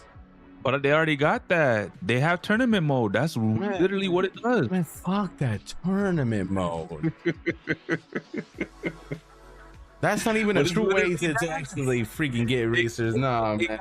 It got 30 pages. I mean, or 30 levels. You know what I mean? Man, that ain't shit, man. I'm not gonna lie, tournament mode is a thing of the past, bro. Yeah. They still updating it, so it's not the thing of the past. Yeah, man, that vault pass is nothing nearly as good as what a legacy pass would be for mid seasons, and they would have capsules for mid seasons for those mid seasons. They'll have, you know, the epic at the end, like the normal pass, and you will gradually, you know, be able to increase the level of your pass just like you do with the Golden Pass. It will be simultaneously. So if you know decide that you need those mid seasons, you can buy the extra legacy pass for $10 and you know get those mid season stuff to unlock them and get the epics and get the shards for it without having to do a bullshit tournament. And the tournament, don't you still need the racer unlocked to be able to do those vault passes? You gotta buy the vault pass, yeah. You gotta buy the vault pass, but you still need to have the racer unlocked to be able to use that racer for the vault pass for the tournaments. Was that the case? Oh shit! So there's no point. You have to do races with each character for each, like, I guess, level to unlock EXP for the pass. Honestly, if we gambling out here, just put every character you need in a box. I don't even care no more, because this is what it is. They're not hiding it no more. They want you to spend money. But yeah, let's get to the division stuff. So yeah, that is basically all the controversy. You know, the community is at outrage right now. Got our take. You know, that's our take. You know, we don't agree with it. We don't like it. You know, we are with the community on this. Something needs to give. Something needs to change. And you know, I agree that we need to like band together and show Gameloft that they can't just bully their community and try to eat up our wallets like they're fucking Pac-Man, because you know we're not gonna stand for it. Bro, this whole podcast segment sounds familiar. Like we did this shit before. Yeah, we did it when they did the stupid freaking blue tokens not being able to get golden passes no more. I remember that shit.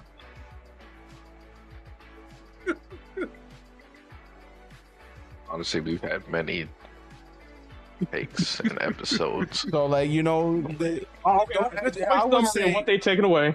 I would say took away blue tokens, took away tracks, took away victory animations, took away deluxe card. Oh my god, victory! You know, hey, there we go. Voice lines. Took away voice. Oh, yeah, took away voice lines. Took away characters for seasons as well. Characters for seasons. Yeah, it's like they're on take everything away. And now they come as mid seasons too. That's the crazy part. Yeah, that's bullshit. And took away seasonal races out the Golden Pass. Yeah, that's insane. That's insane. Hey, if I gotta pay for characters now, they better have a voice line. I'm looking at you, King Candy. But yeah, the voice lines. At least they got voice lines. The 3 racers that you get that season. But go ahead, Angel. What are you gonna say? Damn, now I lost my train of thought because I was. Who is this RB driving right now on the stream, Angel? No, it was just because everybody disconnected. That's why they weren't really racing. They weren't really racing, but yeah, no, they got to do something. They gotta get their act together because this is not good. We band together. We show them that they're not gonna bully us around and hope for a change. You know what I mean.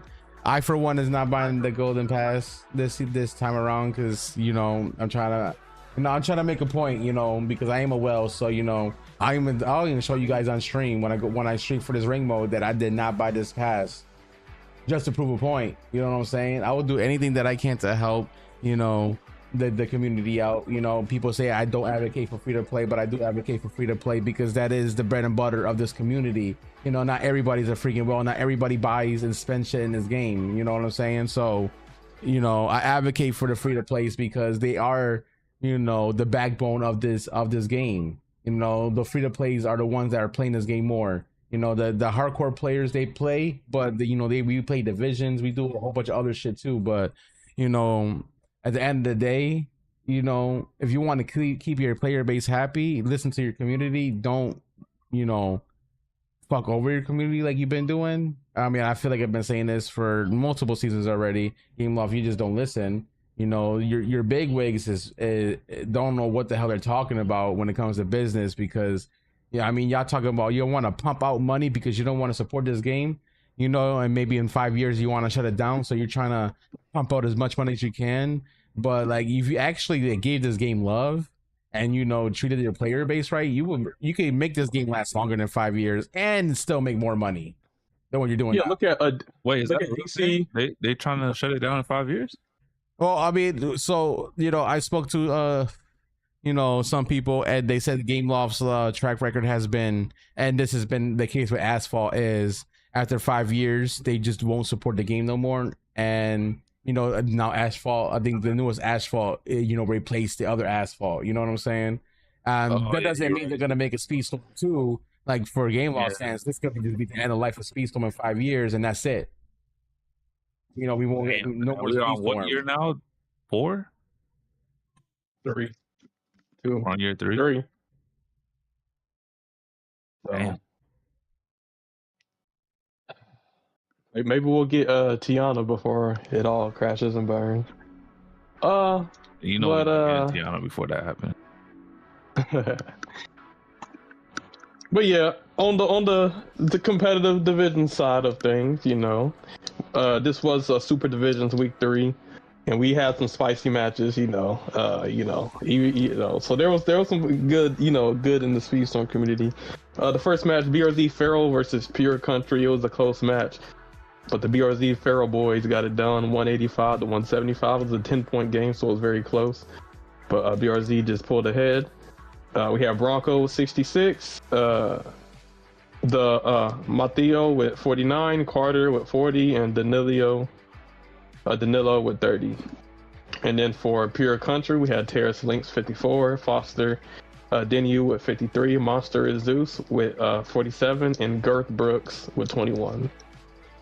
So shout out to both teams, and shout out for Feral for getting it done. All right, and then we had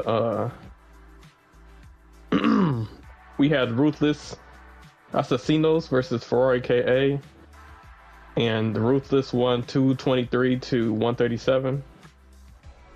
For Ruthless, we had PR Caldo with 70, the Iceman with 68, J Dunk 48, David John Witt with 37. And then we had Mr. Sultan 49, Meme Sultan with 35, Kylo Ren with 26, Rosie 21, and Rubus with 6. Shout out to both teams, and shout out for Ruthless Assassinos for getting the job done.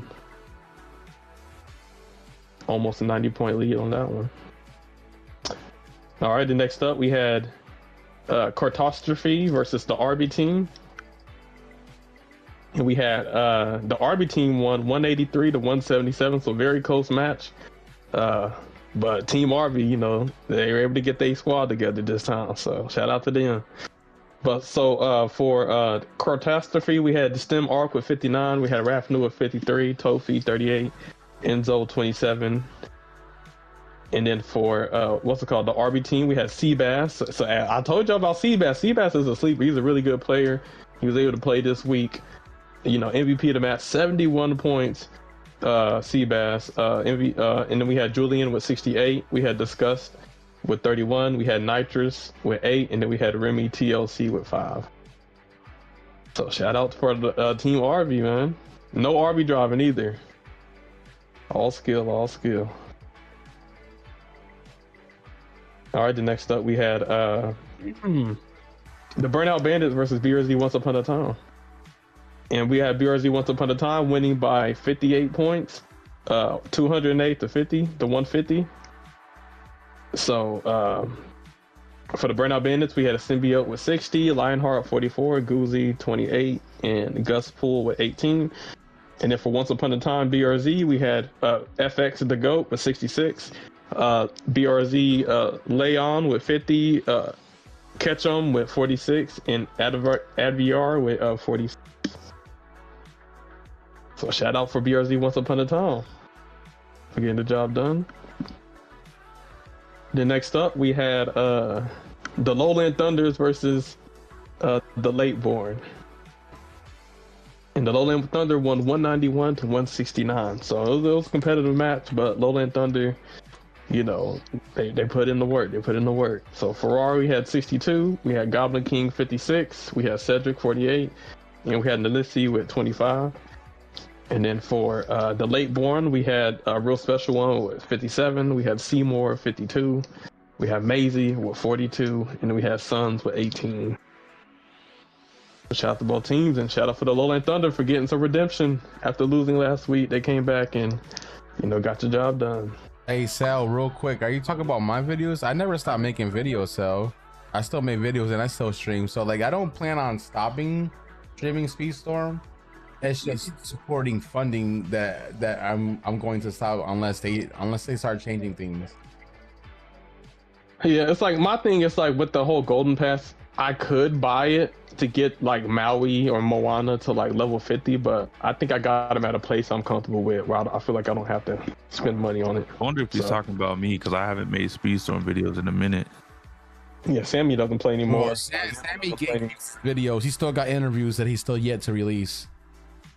And then me, You know what? I got a community challenge. If the community don't play for one day, that's everybody. The player base hits 0. I'm dropping off. Bro, we already did that. No, we didn't. It was we did that incredible season. Let's not play for a week. Niggas, I stopped playing for a day week. one. You was playing. No, I stopped for a week. No, I didn't play for a week, but people were still playing, man. They were like, oh, for day one. I was like, no. They're like, they're incredible. I gotta play. And that season was ass too. Remember, characters were broken. They weren't even working as intended. Yeah. Oh man. No, this match was the match everybody wanted to see because they wanted to see Ken and Dons beat final boss. I think my prediction was the final boss. I think we had the Dons as an underdog just because the final boss. Oh no, my prediction. No, I had the Dons winning. That was your prediction. My prediction, I think I had BRZ final. But I knew it was gonna be close. I knew it was gonna be close too, but I gave the Dons a slight edge because I was like, both teams are undisputed. But when the Dons were reigning, they did beat the final boss team at that time. They did, but this is a 1-1 now. I actually watched this match. It was actually really competitive and close. You know, they were going back and forth.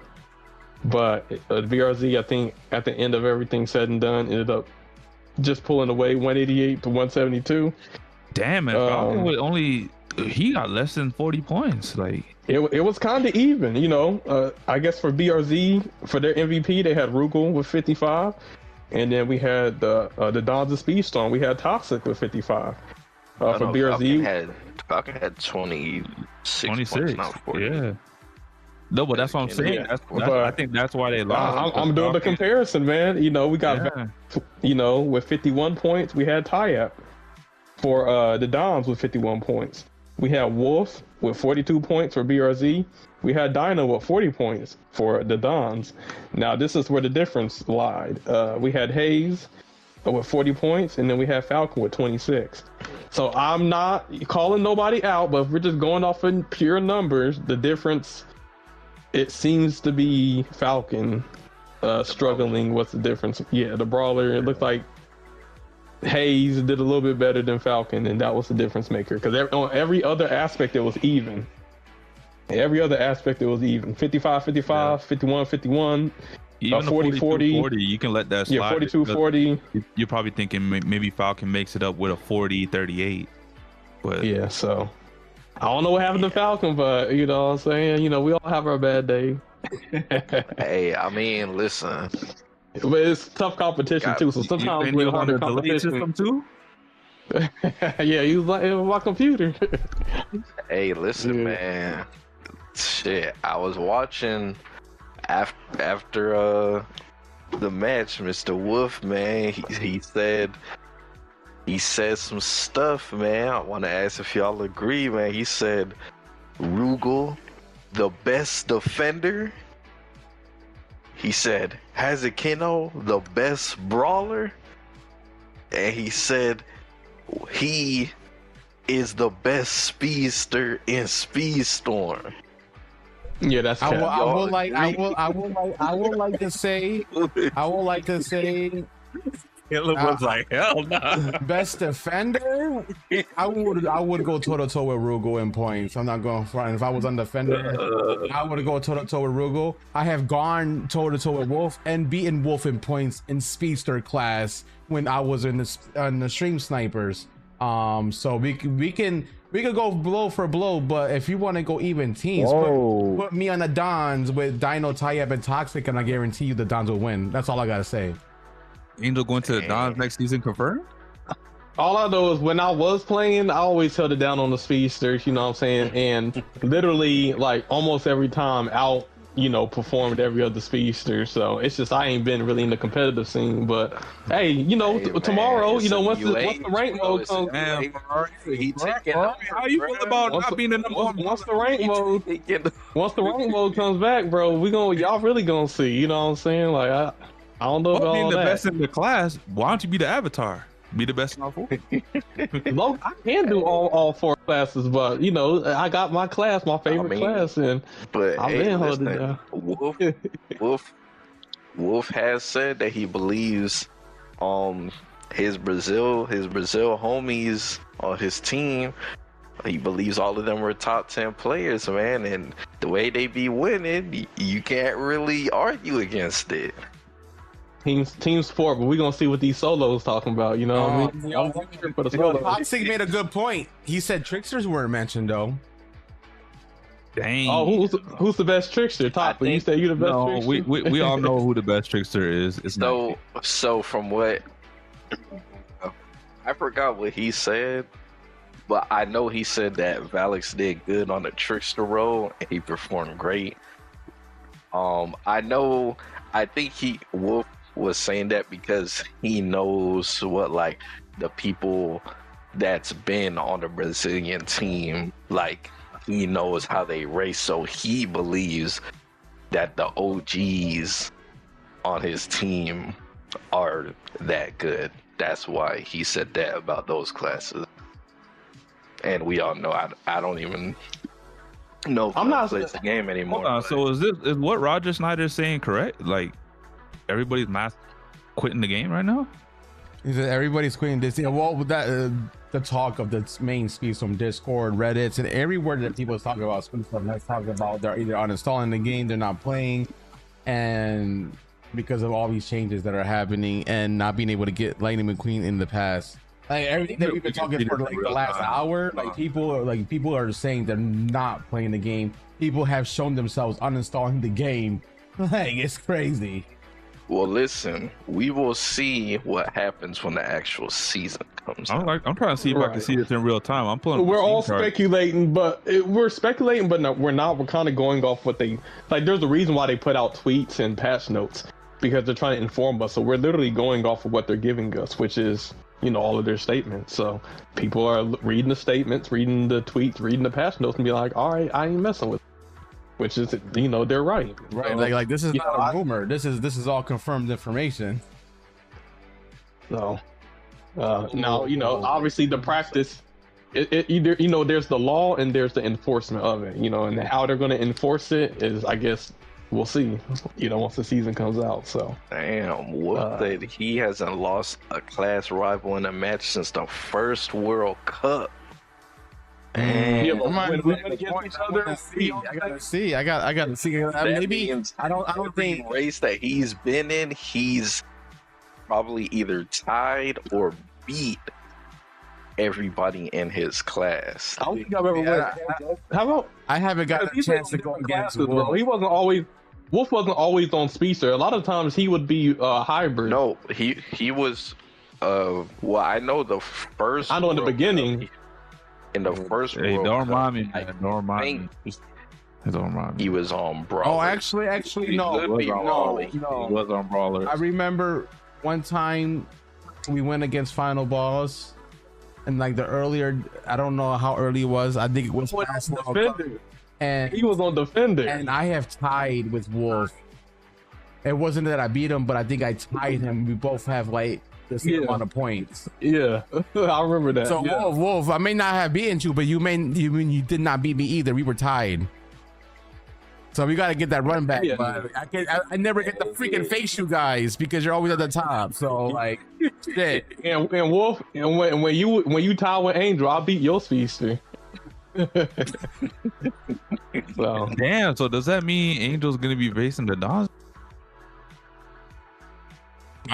So far this season, I have yet to gotta- be able to face Final We Boss. still got to give Final Boss they credit for beating the Dons, man. We got to. We already did. Spectacle. No, we didn't, bro. We Right. just said they beat them. Like they the number That's the one all- now. but Nah, we got a little off hype track, it up, but bro. we got a little Who off they gonna track, face but next week? I know what. to conclude it, BRZ Final Boss is the final boss. Confirmed. They ended up beating the Dons, which has been a juggernaut in the The division. Dons never lost so- ever. Since Yeah, the Dons got to lose it. Hold on. When we went against them, the Stream Snipers went against them in the finals and lost by 4 points. Hold on. This means that both teams have both taken a loss to each other. That means there's going to be a trilogy fight. Who you got? You got the Dons coming back and taking this? Or you got Final? I mean, I think the Dons have beaten the Final Boss more times, though. I think Yeah, but this is a different season. now. probably the final boss. I mean, it was close enough. The Dons I'll got put it the this way. back in. I'm not saying if the- I'm not saying I don't believe in the final boss because they just beat them. I'm saying I got the Dons this time for sure because they don't want to lose twice. Well, I'll just say Falcon will have to turn up. And if Falcon turns up in the rematch, yeah, they definitely can beat him. But if not, BRZ will take it. It sounds like they're bringing Has back with his delay system. I don't know. So are you saying they're gonna kick somebody out to add a Hazen? No, they not. No. Gonna do that. They can win with the squad they got. They got. They do. They can. I feel like maybe I don't know what happened. Maybe I feel like when I was looking at the picks, I think what really differentiated Hayes and Falcon were picks, because the picks that Hayes was doing was better than what Falcon could do with his pick, because they weren't always mirroring each other's picks. So I felt like the breakdown of Hayes' brawler picks for the 10 races were better utilized on the maps than the brawler picks that Falcon chose for those same maps. Like Falcon did amazing. The Dons did great the first race because the Baymax pick was way better than the Oogie Boogie pick, and Falcon got third. But after that, Hayes' picks were on point. I mean, it could.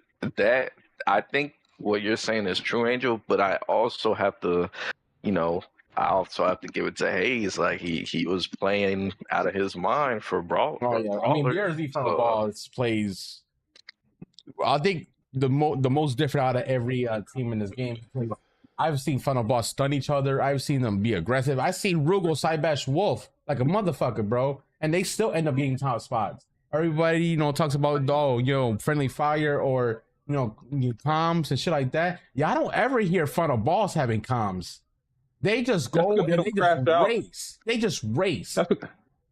They understand it's racing and they don't crash out on their teammates, like some one-up members. Okay, so to be fair, and we don't know.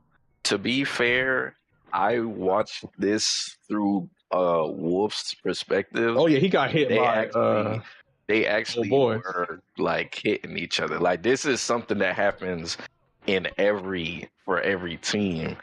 They just race better, I guess. Yeah, to mitigate, you just mitigate it as much as you can. Their comms is still like top notch though.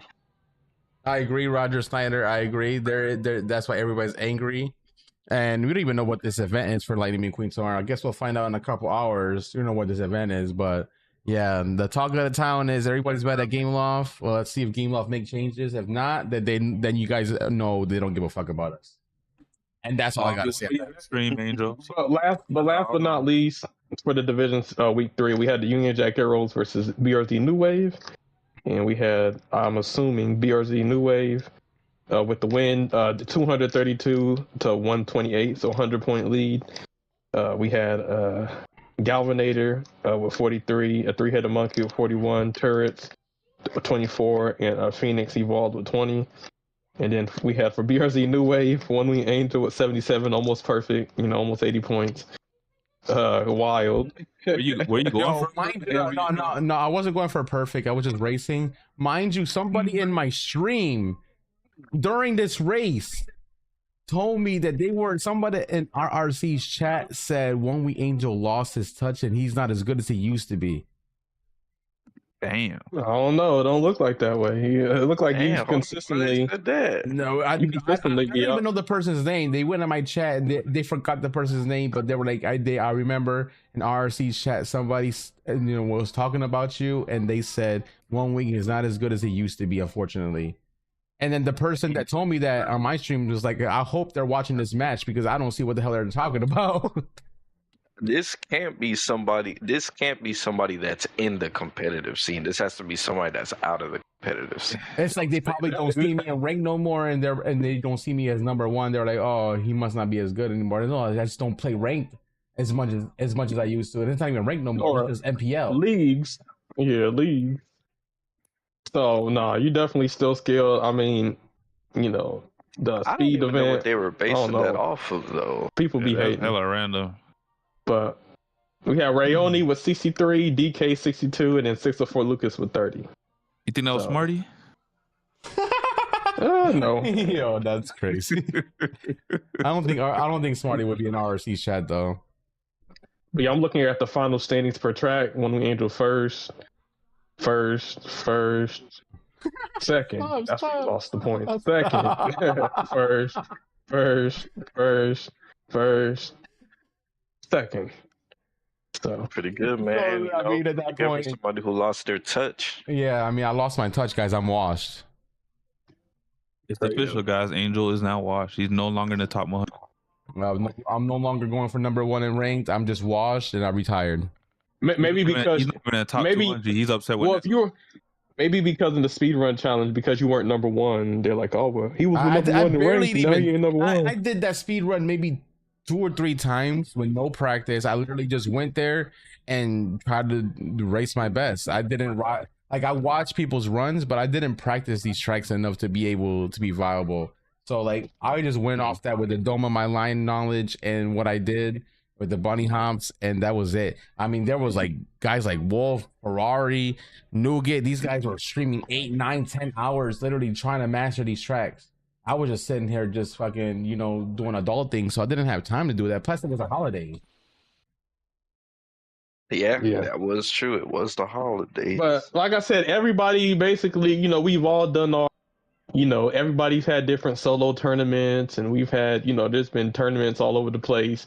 But now, hey, it's about to get official tomorrow, so pick whatever OP racer you got. Well, not tomorrow. This weekend. Not tomorrow. Not Friday. Tomorrow, but Friday. Pick whatever OP racer you got, and you let the skills do the talking. So we really about to find out who lost and who didn't. So, it's gonna be exciting. But for this upcoming weekend, obviously it's a big weekend for gaming. There's a lot going on. Marvel Rivals has an update. Disney Speedstorm has an update. Sonic CrossWorlds has a festival. Overwatch has, new characters coming out. There's a lot of stuff going on. There's divisions matches. But speaking of divisions matches this weekend, we have for week 4, Union Jack Arrows versus BRZ Once Upon a Time. My prediction, I would say BRZ probably. Then we have BRZ New Wave versus BRZ Pharaoh. I think that New Wave is, going to handle business. Then we have Pure Country versus Ruthless. I'll probably go with Ruthless.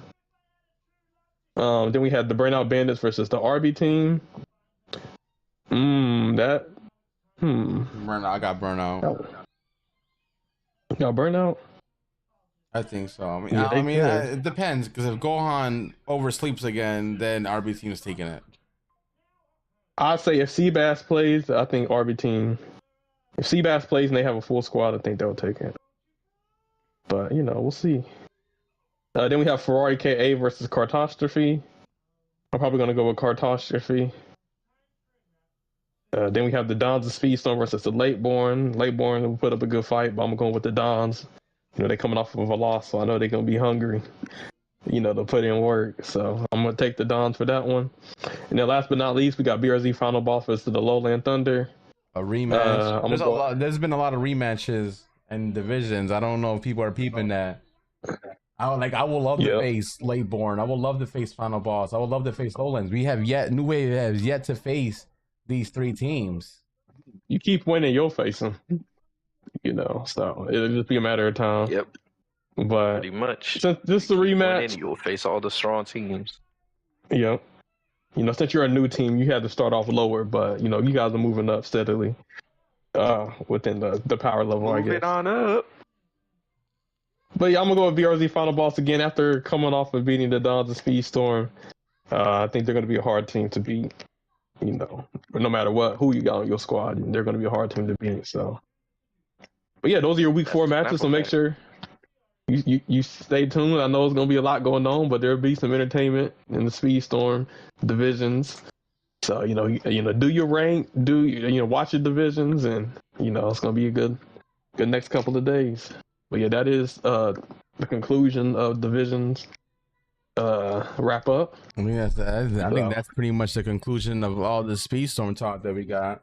That was the main topic. Especially with the controversy with the season pass.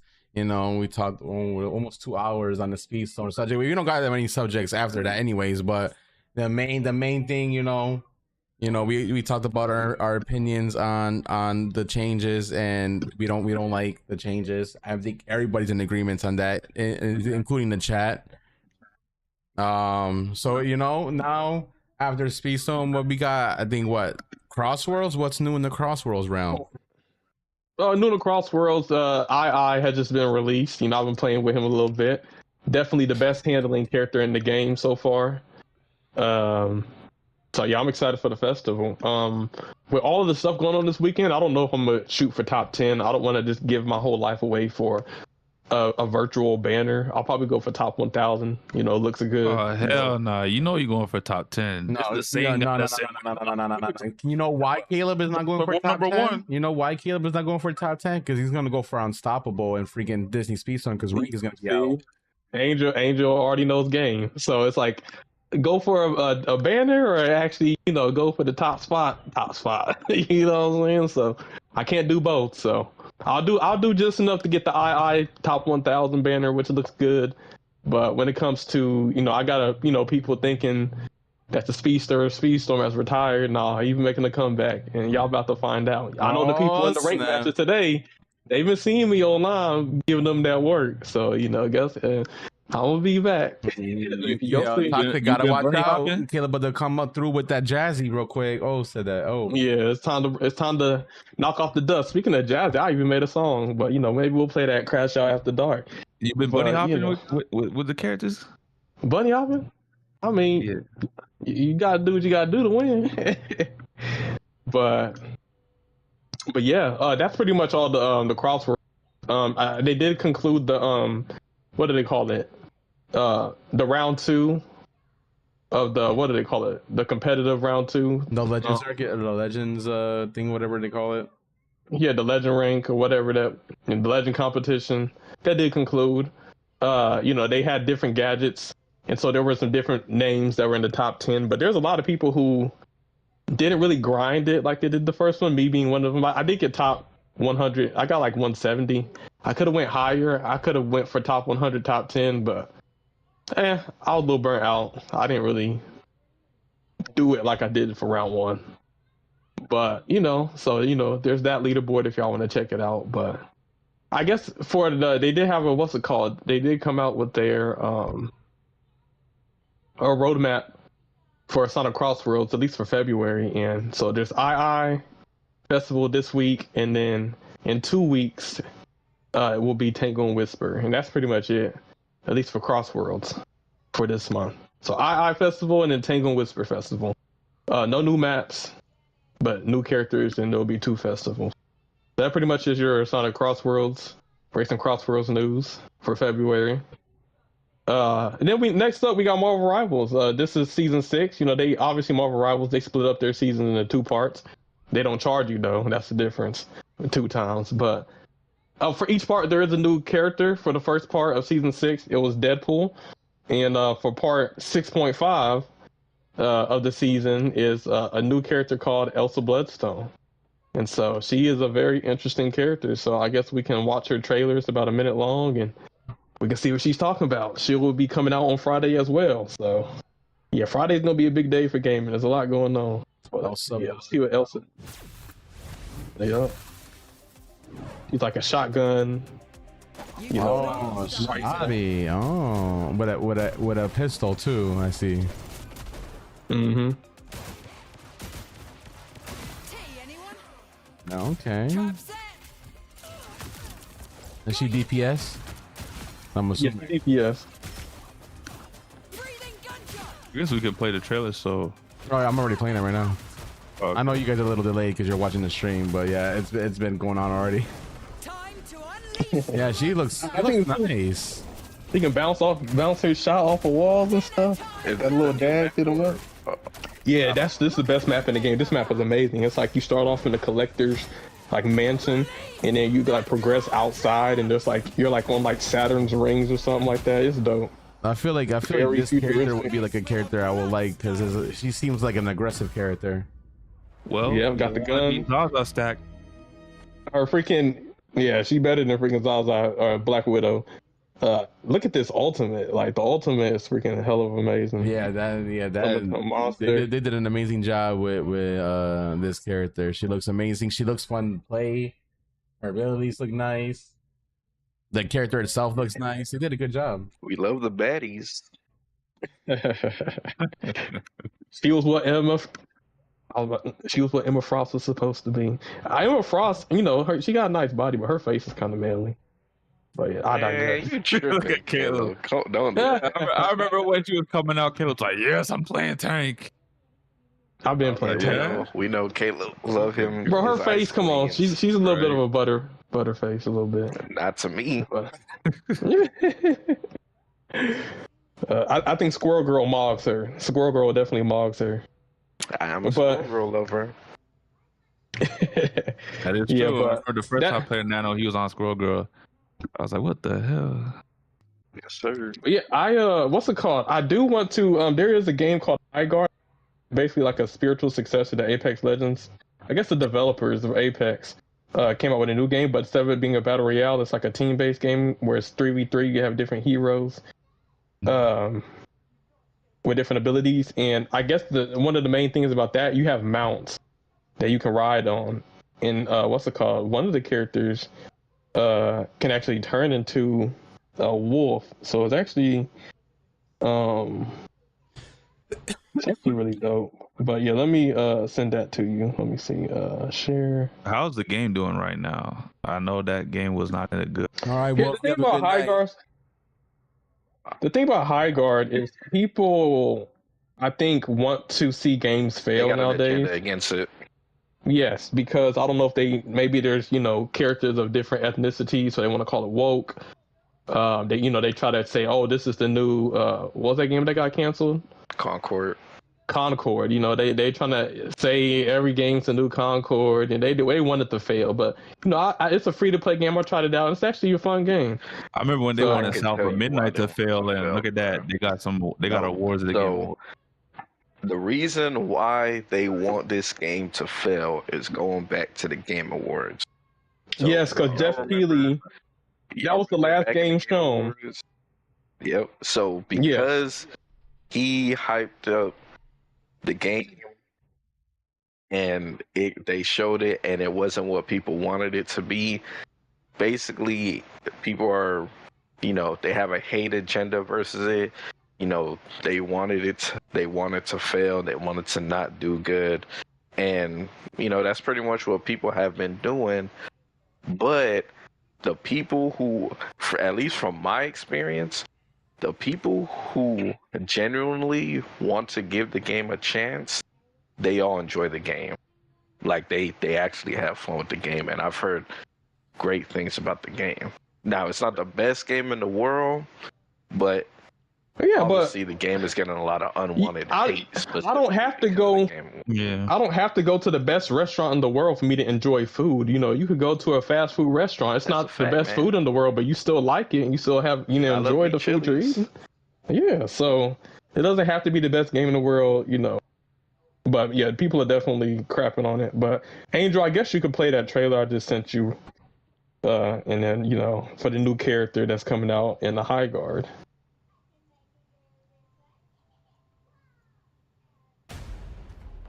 See what we think about him. Is a wild walker who takes the form of a great direwolf. Is this about the wolf dude? Through rigorous Yeah. honed his powers. Okay, I got some things I want to say about him. To become I haven't played Highguard, Right. but this is what Pro and one of my homies saying about him. Econ doesn't ride an animal into battle. He becomes one.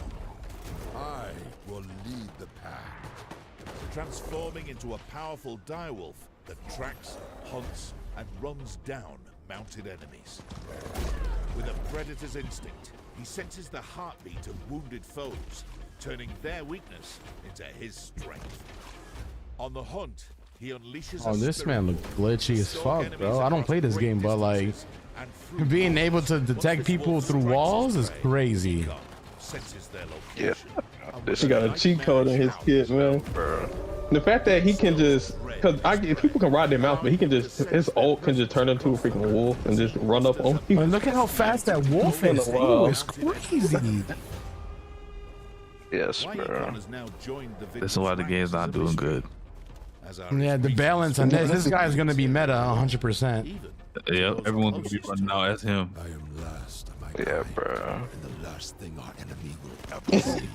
Pro and my homie, they said this dude is fucking OP, bro. Yes, he looks OP. Speedstorm ain't the only game that has unbalanced issues. There's a lot of other games. You know what?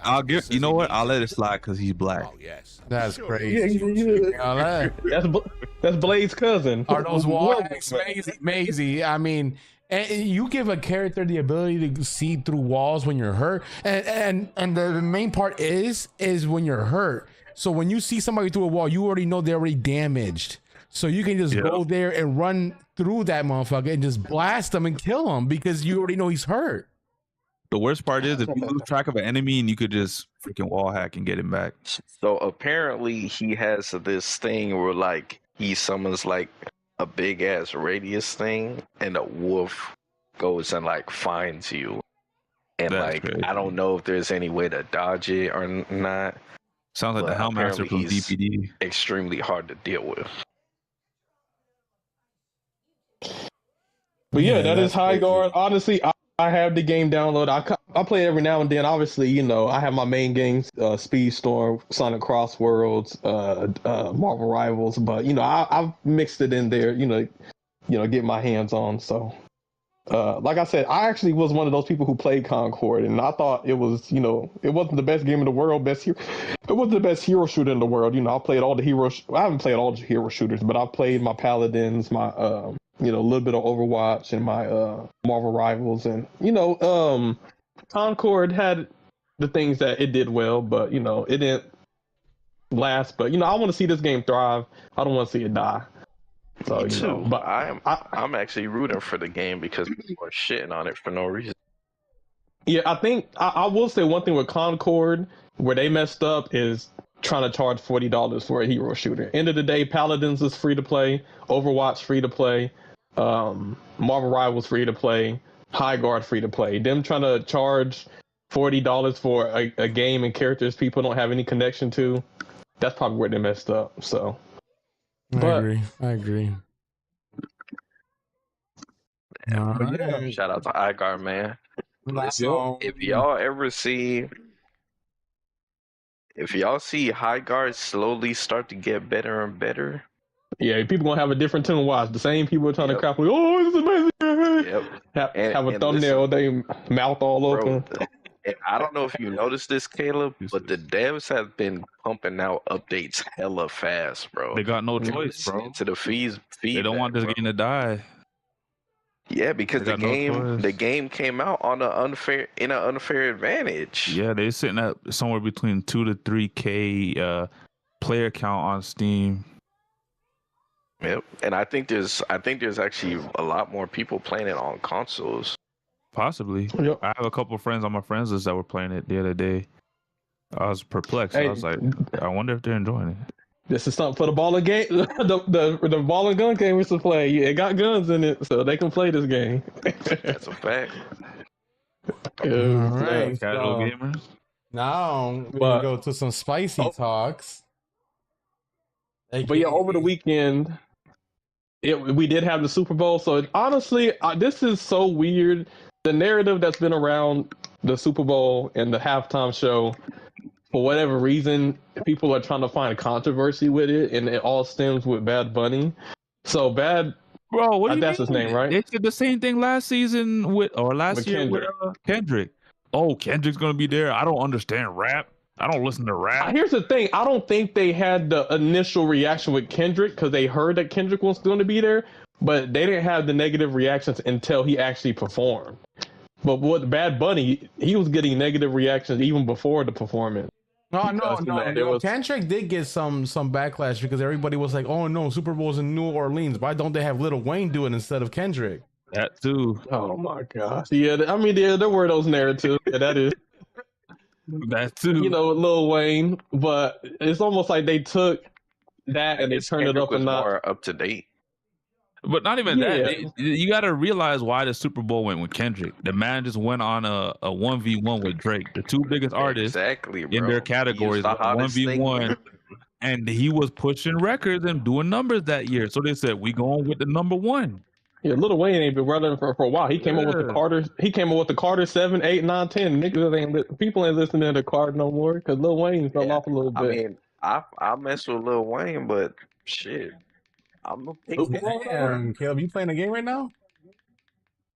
What is going on? I'm hearing a bunch of cabinets. Right, I hear you tapping right now. Are you alright? Calypso. I got like a little Calypso cup. Oh, okay. Tapping on. I hear the click clack, and I thought you were tap dancing for a second. I was like, okay, let me find out. Tap dance. You tapping something else. The people. Oh, there were definitely some people tap dancing when they were crying about Bad Bunny. So a lot of it was, they're crying because he's speaking Spanish. I don't speak Spanish, and I don't know what they talking about. So I can't believe this. So we're gonna go to Turning Point, and we're gonna have our own. A Super Bowl halftime show because I'll refuse to listen to Bad Bunny. But you know what was crazy? After the numbers came out, Bad Bunny actually is the highest viewed Super Bowl halftime show of all time. I believe he's number one. Number two is Kendrick. I think number three is Michael Jackson. Michael Jackson. 4 was, I forgot what the 4th one was. But yeah, they put out like a top 5. I was so upset they announced Bad Bunny too. I was like, damn, why you put him on stage? That's shit up. That's crazy, Slimy. He gonna say, Bunny's the best. Well, could never. He's crying. No, I mean there was a lot of hate on Bad Bunny because obviously he's a Spanish speaker. A lot of people were talking about he's not from America, which this is the lack. the lack of education in this country and in this world. Yeah, so that think that Puerto Ricans are not American citizens when the United States, colonized Puerto Rico. Wait, hold on. J. Cole really said that? No, he said Jake Paul. Jake Paul. Oh, Jake Paul. I was like, Yeah. Jake Cole, what? Yeah. J. Cole ain't on that type of That's why I was so confused for a second. I was like, what? Mind you, the same people that complained about the performance for Bad Bunny that said they couldn't understand them are also the same people that stated they couldn't understand Kendrick Lamar's performance, and he spoke English. Yeah. Yeah. I don't. What the hell is rap? But it's African American vernacular English, so they can't understand that. But it's funny because the main consumers of hip hop and rap music are, white Americans. Yeah. So all of a sudden, switching up and acting, I don't know what he's saying. I don't know if that may be a generation gap. Maybe some of the older heads, who have an issue. Yo, I'm gonna put it to you like this, because somebody made this apparent. I'm just upset it's not The same people that watched this Turning Point bullshit and advocated for Kid Rock to be the performer, when Kid Rock's lyrics in one of his songs is about liking underage girls and it's okay to like underage girls. So you want somebody like that to be in your Super Bowl when everybody talks about the shit that's going on, MC files and all this shit. I'm not trying to even be political right now, but like, you can't be hypocritical about shit like that and advocate for somebody that talks about liking underage women and girls and complain about Bad Bunny, because Bad Bunny don't be talking like that, first of all. And second of all, that's hypocritical because y'all condemn these people that are doing this to underage people, but you are advocating for Kid Rock that's also a part of that. And it actually has a song with those lyrics. Well, joke's on them. Bad Bunny outperformed all the Turning Point. I believe Turning Point had like maybe 5 million views, and I think Bad Bunny had like over 1.8 million, 1.3, 130 million, 180 million, something like that. So, Bad Bunny definitely did his thing. Well said, Angel. He definitely did his thing. I will say, I think a lot of this shit, I will give big shout outs to Jay-Z, because he is the reason why Bad Bunny performed in the Super Bowl, because he is the person that does the halftime shows for the Super Bowls for like the last 5-6 years, I believe. That's the only thing we'll be giving Jay-Z though. Yeah, but other than that, people complain about, Bad Bunny and what really baffles me, and I'm not even trying to bring hate or anything, but it wasn't just white people that were talking shit about Bad Bunny. There was blacks, there were a whole bunch of other races that were talking shit about Bad Bunny, which for me as a 100% Puerto Rican, and I know my origins and I know my roots to my peoples, people are uneducated regardless of race, and this is how I know, because in Puerto Rico was prime slave trade land.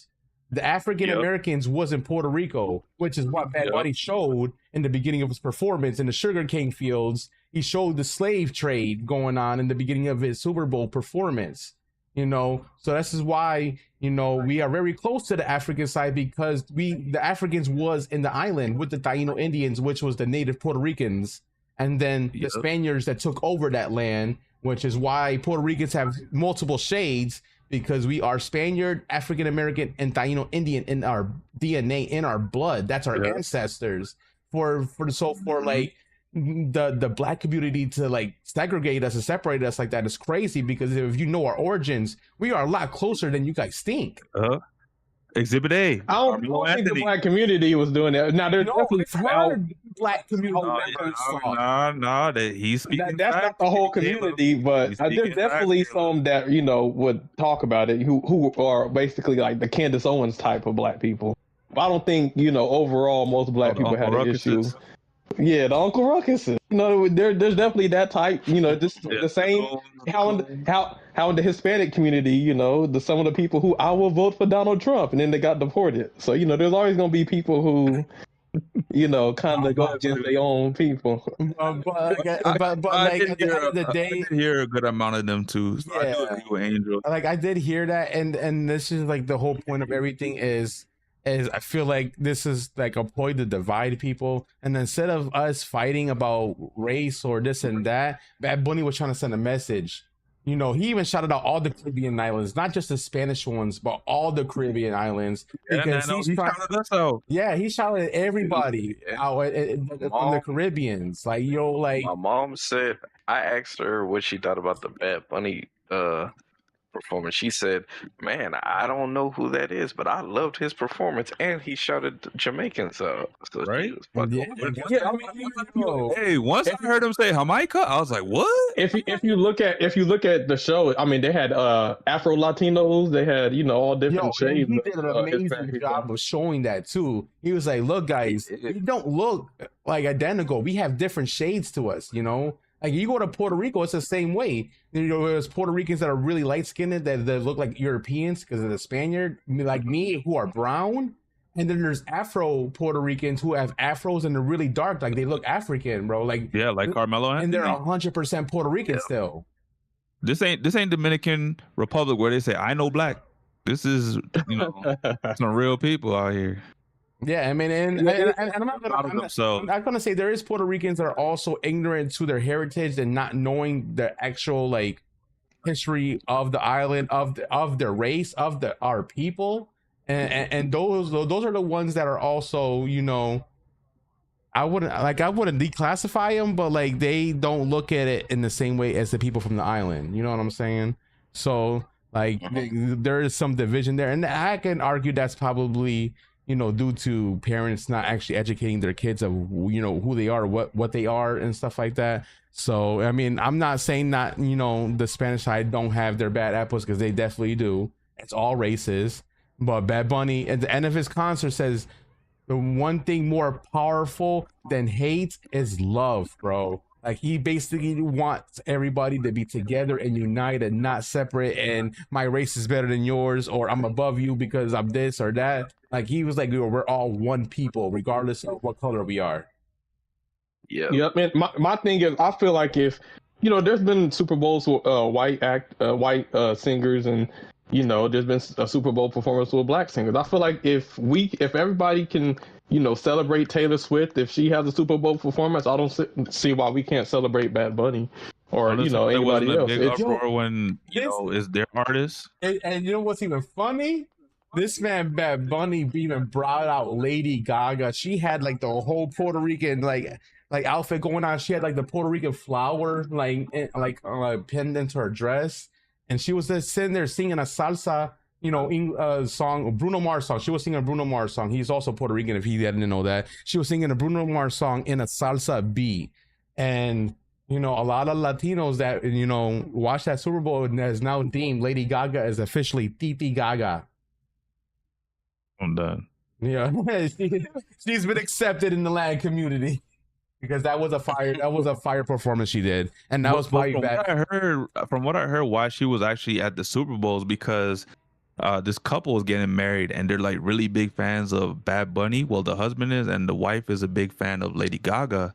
So the husband messaged out to Bad Bunny. He's like, I appreciate if you can make it to my wedding and sing like a song. We can pay you rah rah rah. And he's like, you know what? Come to my Super Bowl performance, and I'll play that song for you. And then Bad Bunny reached out to Lady Gaga and told them about the situation, and you know, he gave her the invite to his Super Bowl performance so she could do the same thing, sing one of the songs for them.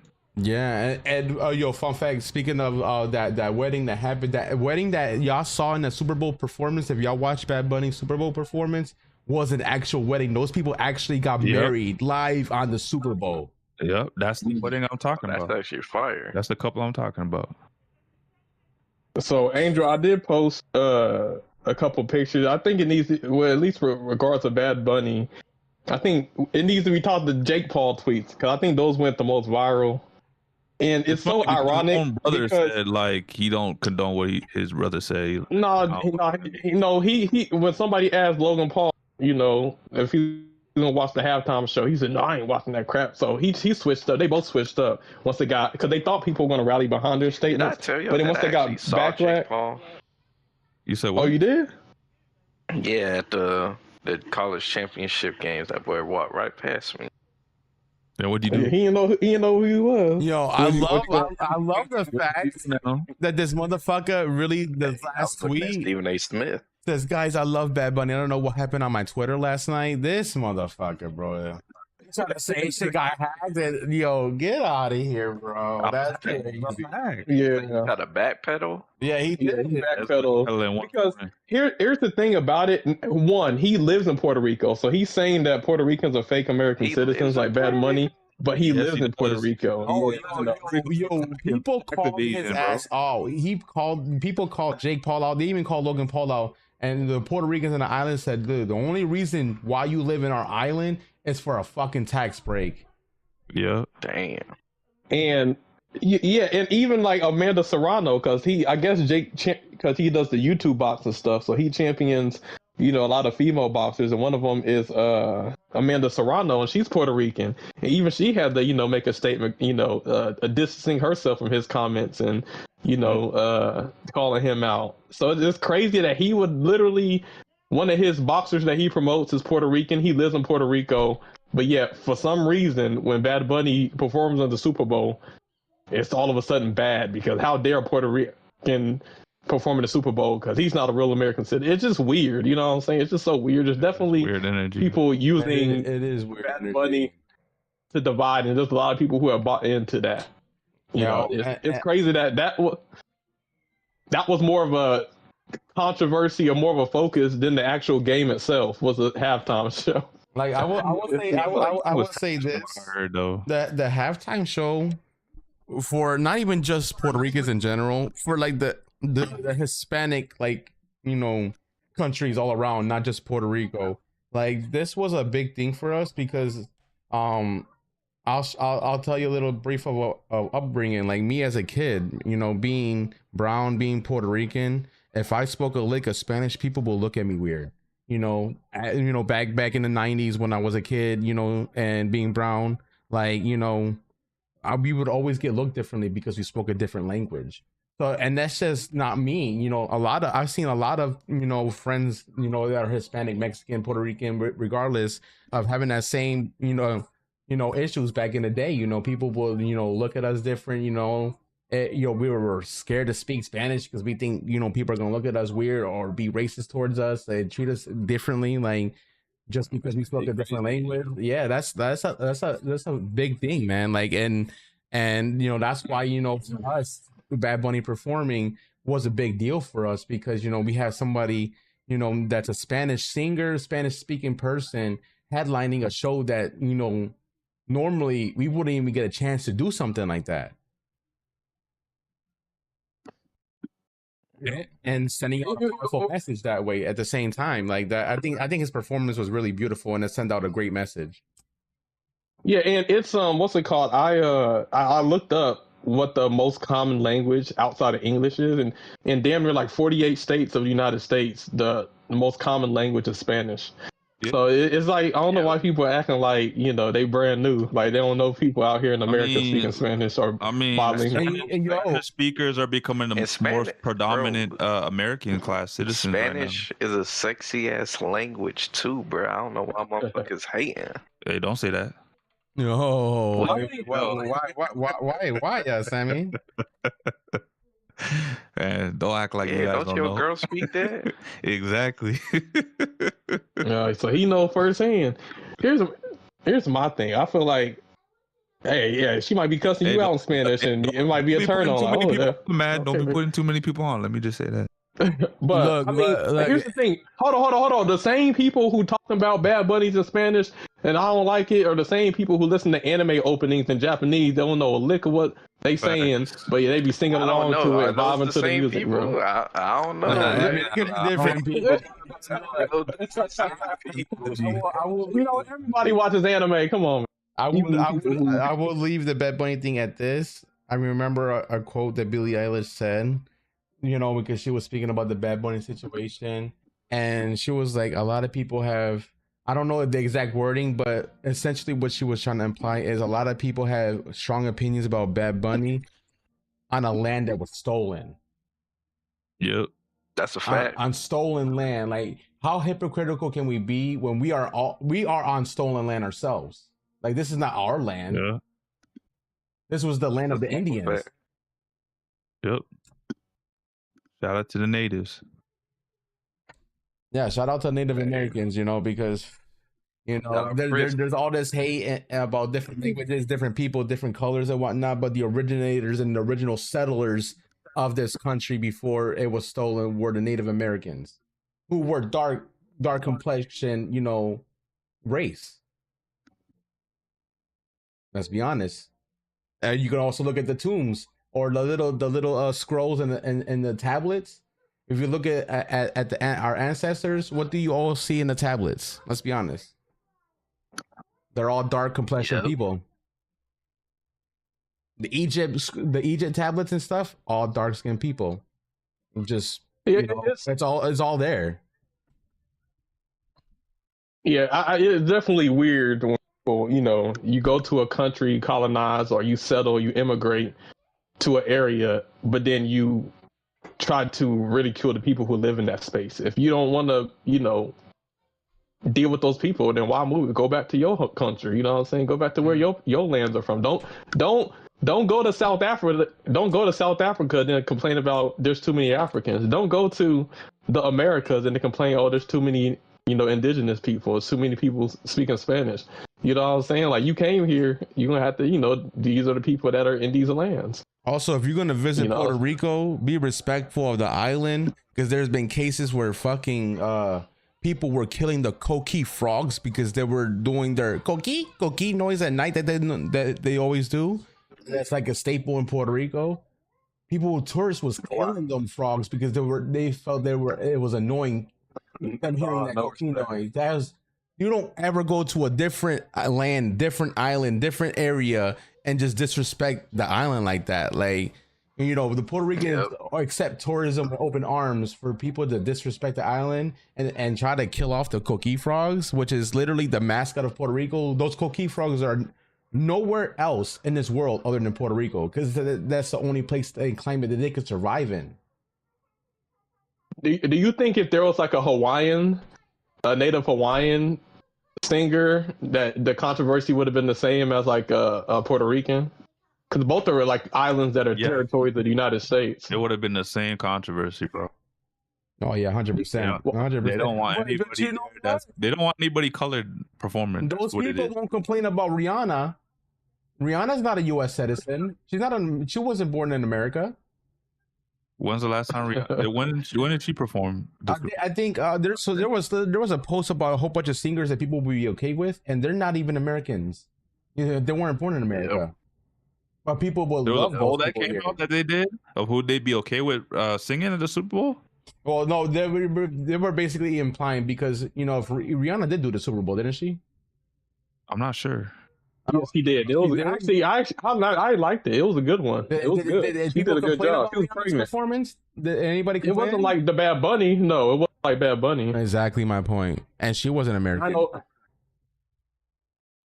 Yeah, she's Asian. She's from Barbados. Yeah, you know, I want to say she's not American because she's probably an American citizen now, but like she's not from America. Nicki Minaj ain't a citizen. That's why she been all, you know, doing what she doing. Yeah, she Rihanna. Why is I'm trying to think, why is the controversy different? Maybe it's because of the political environment that we're in right now. I mean, yeah, and I think because Bad Bunny, Rihanna been in the U.S. so long, she basically socially accepted now. Yeah, people tend to forget that she's not, you know, from this country. What it is, I think Bad Bunny made a statement, and I think because Bad Bunny said something that some of the people on the other side disagree with. They thought, oh, he's anti-American. You know what it is? I remember what it is. And in the Grammys, I was watching something. He pointed out. Someone pointed out in a video that it's all because Bad Bunny supported Kamala Harris, and Trump's been on his case ever since.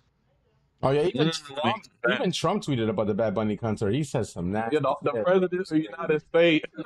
All about talking about, it was disgusting. He said, I can't believe they were dancing and gyrating their hips in front of kids.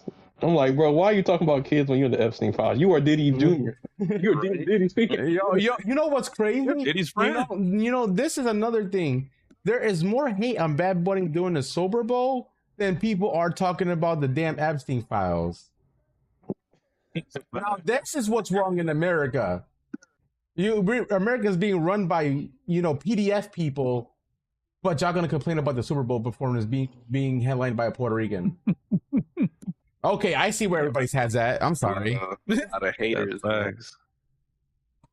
That's talk your shit, man. I'm just saying, let's have some common sense, Americans. Like, are we really gonna hate about a Spanish person doing the Super Bowl, or are we gonna hate on, the people that are running this country? Like, let's pick our battles here. I just sent the Trump tweet or whatever, so I'm gonna read it in Trump's voice. Oh God! The Super Bowl halftime show is absolutely terrible, one of the worst ever. It makes no sense. It is an affront to the greatness of America and doesn't represent our standards of success and creativity or excellence. Nobody understands a word this guy is saying, and dancing is disgusting, especially for young children that are watching from throughout the USA and all over the world. This show is just a slap to the face to our country, which is setting new standards and records every single day, including the best stock market and 401k in history. There was nothing inspirational about this mess of a halftime show. And watch, it will get great reviews from the fake news media because they haven't got a clue what's going on in the real world. And by the way, the NFL should immediately replace this ridiculous new kickoff rule. Make America great again. President Donald J. Trump. The fact that you know how to do a Donald show is actually kind of wild. Yeah, that's kind of wild, bro. That's kind of wild. That needs to be clipped right there. You've been practicing that shit. That is a cartoon. Yeah, appreciate that latchkey system. Appreciate you guys, still sticking on even past the Speedstorm conversation. We talk about all things gaming or even just media related. All the talk of the talk, all the drama or anything regarding the gaming community or even just the entertainment industry in general. Yeah, because the country was crashing out over this halftime show, and so this is the Crash Out podcast, so we're gonna talk about it. It's Listen, man, fuck Trump. Listen, every American don't support Trump. I was just like, It's a political podcast, by the way. So yeah, that's definitely not a political podcast. So we're trying to make it less political as possible, but we gotta somewhat put that in there because that's you gotta call out goofy when it's goofy. We ain't said nothing about no policies or anything. We just keeping it real, man, and we just giving our takes on everything. We just stay on business more than anything. Well, I mean that's pretty much everything. Like when things are fair. Exactly. And that was basically everything controversy wise that has been going on with the whole Bad Bunny show. I thought, to close it off, I thought it was a great show. He did everything he could. He pretty much did all his bangers, bop, bop, bop, bop, bop. And the special guests were nice. Lady Gaga was definitely surprised. I mean, I was shocked, but it flowed great. It was a beautiful message. And I look forward to seeing, who's gonna be the next halftime show for next year. For sure, man. For sure. I guess my last thing to say about is I've seen a lot more positive than negative on it. So I think Bad Bunny should keep doing this thing. The people of the islands, the Jamaicans, we loved it. Yep. I knew when my mom said she loved it and she didn't know who Bad Bunny was. I knew it was genuine and legit. So 100%. Shout out Bad Bunny. Hey, months ago, we probably pissed off some of the people we probably got some people in the chat talking about, man, what do you mean? I hated Bad Bunny. That halftime show was trash. Look, one last thing to take away from his concert, and he said this in Spanish, and I'm gonna translate what he said when I think this was in the beginning of the show. He said in Spanish, and I quote, "My name is Benito, and the reason why I am here is because I believed in myself, and I worked my ass off to get to where I am." And at the end, he said, "Make this a case that if I can do this, you can too. All you got to do is believe in yourself." He basically said all that. But basically, like, I'm here.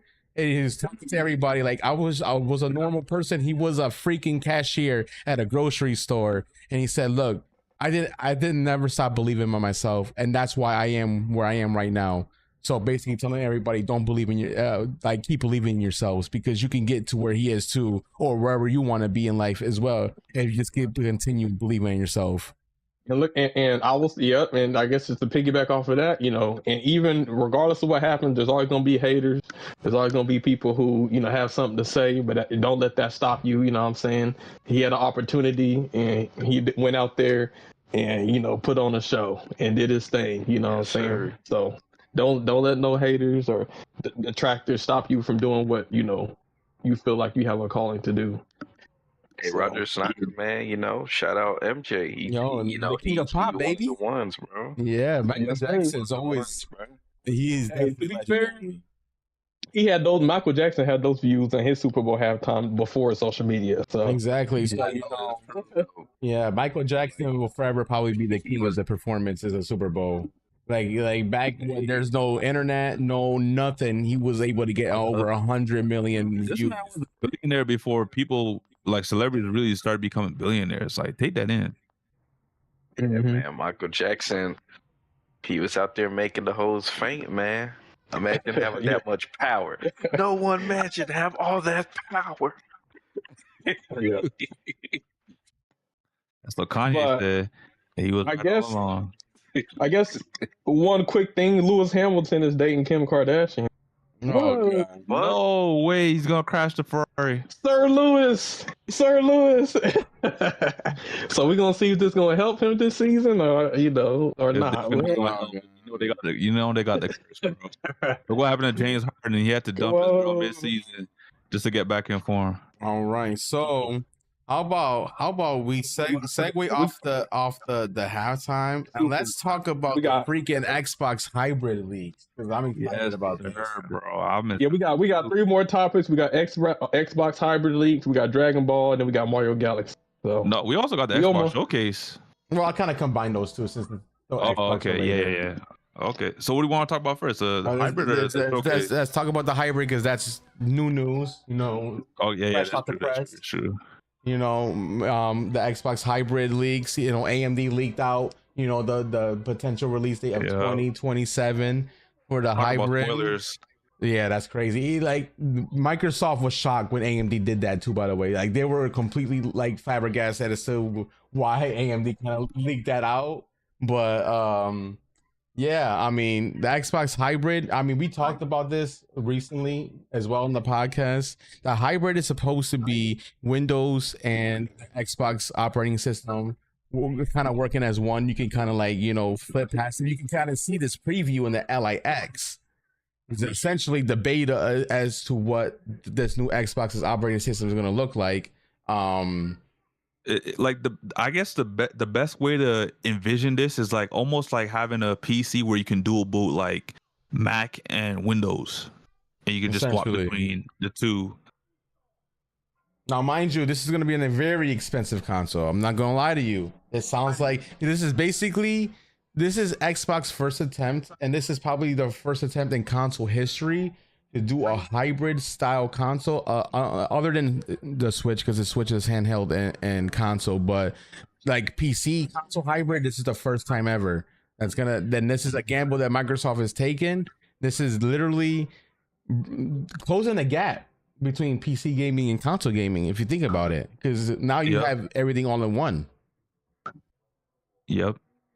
And that's what Steam was trying to beat everybody to the punch with. But now that they're going to be priced out because of all the RAM prices going up, Microsoft's like, bro, we out here got a deal with some of these RAM distributors.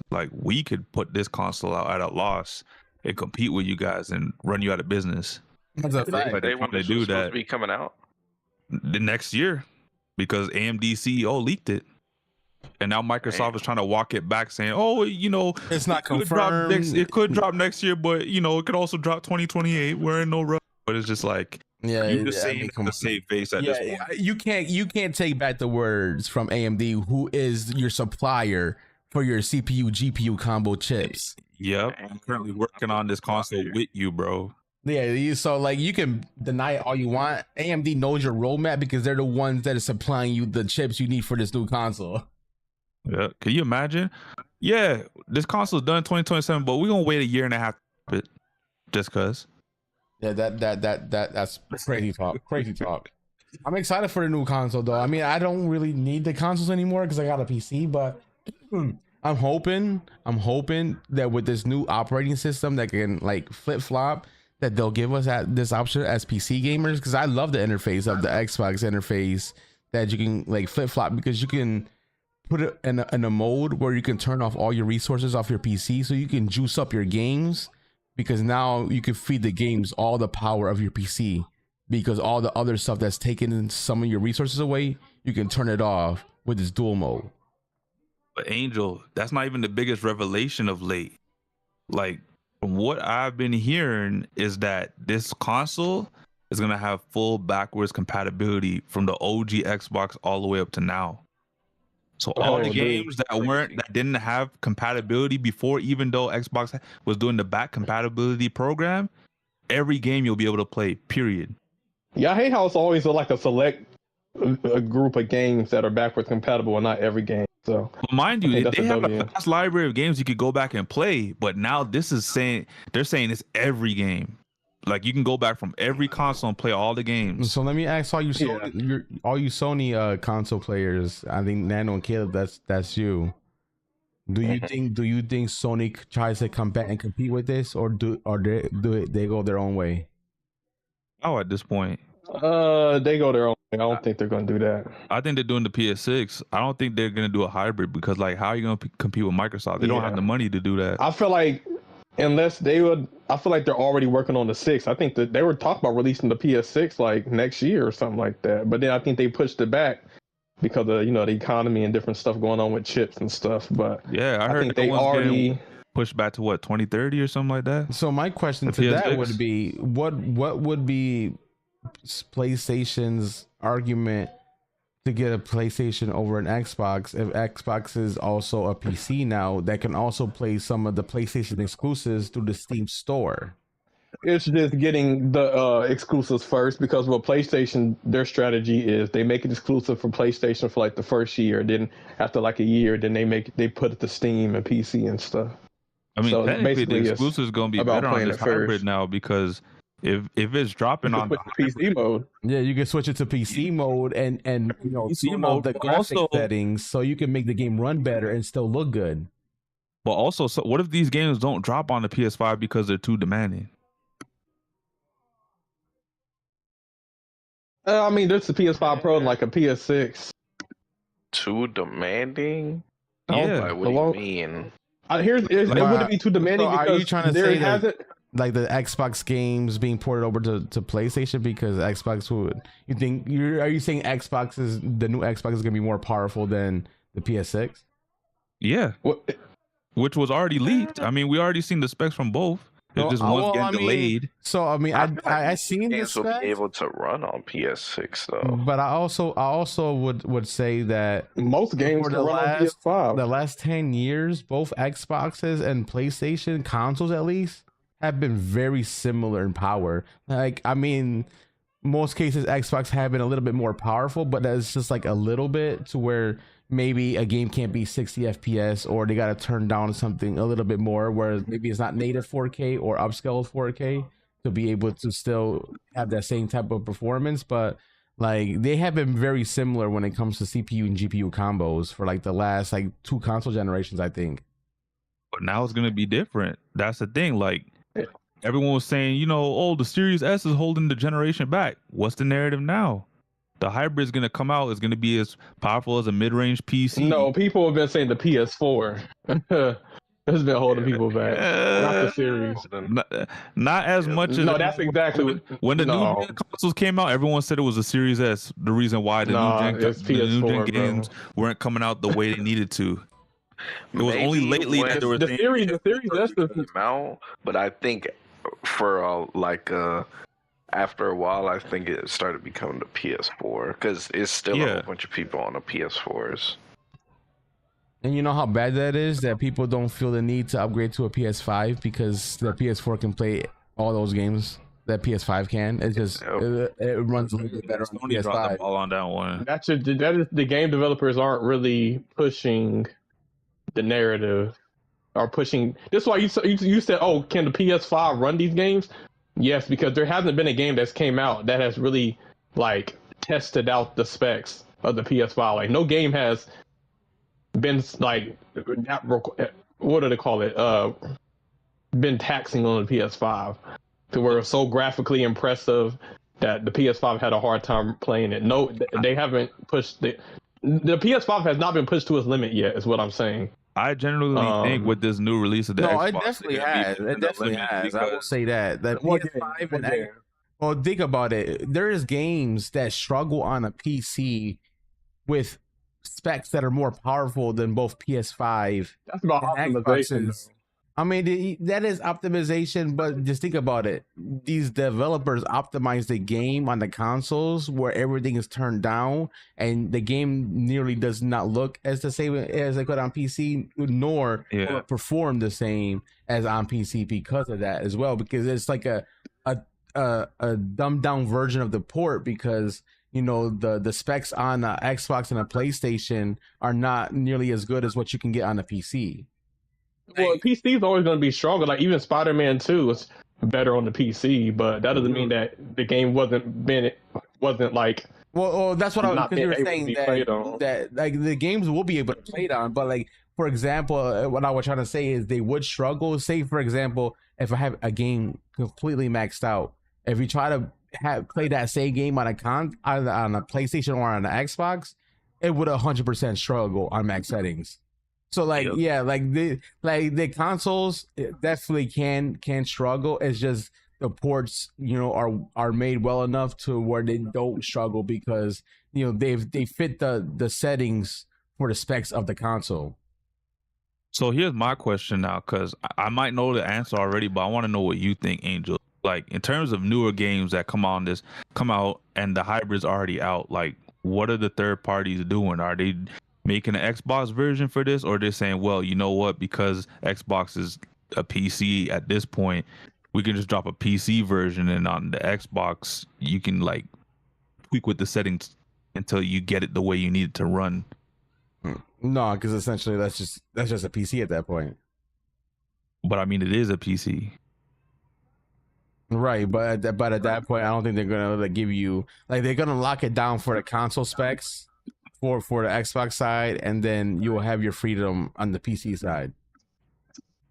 Yeah, but I'm saying, do they make two different games for the Xbox, or is it just like for the Xbox, or is it just like, okay, because we know you a hybrid, we're just gonna assume that everyone's gonna play it like it's on a PC?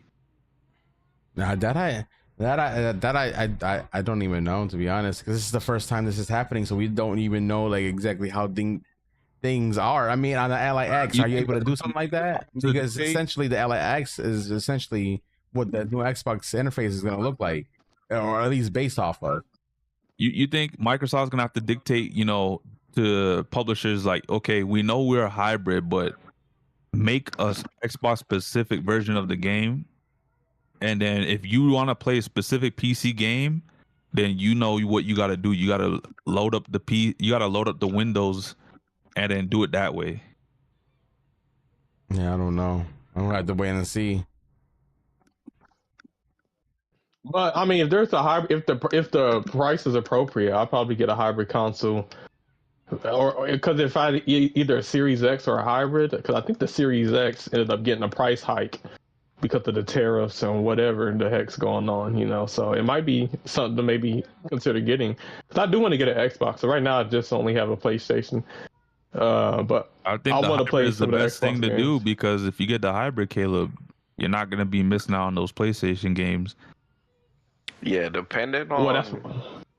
And if you get the Game Pass, you locked in, bro. You getting some bangers. You already know Expedition dropped in Game Pass day one. I play Spider-Man 2 on PlayStation. I play, there's Last of Us. All these games run well on PlayStation. I have no worries there. I don't need a PC to play PlayStation games. I'm just saying, if for whatever reason, all of a sudden a new PlayStation exclusive comes out, you're like, I want to play this on higher settings. Boom. Get a PS5 Pro. All right. So I No. mean, aside from that, I mean, I know the showcase happened a couple weeks ago. They showed Forza, they showed Fable, and that's really the only two games I can remember because the other ones I really could care less on.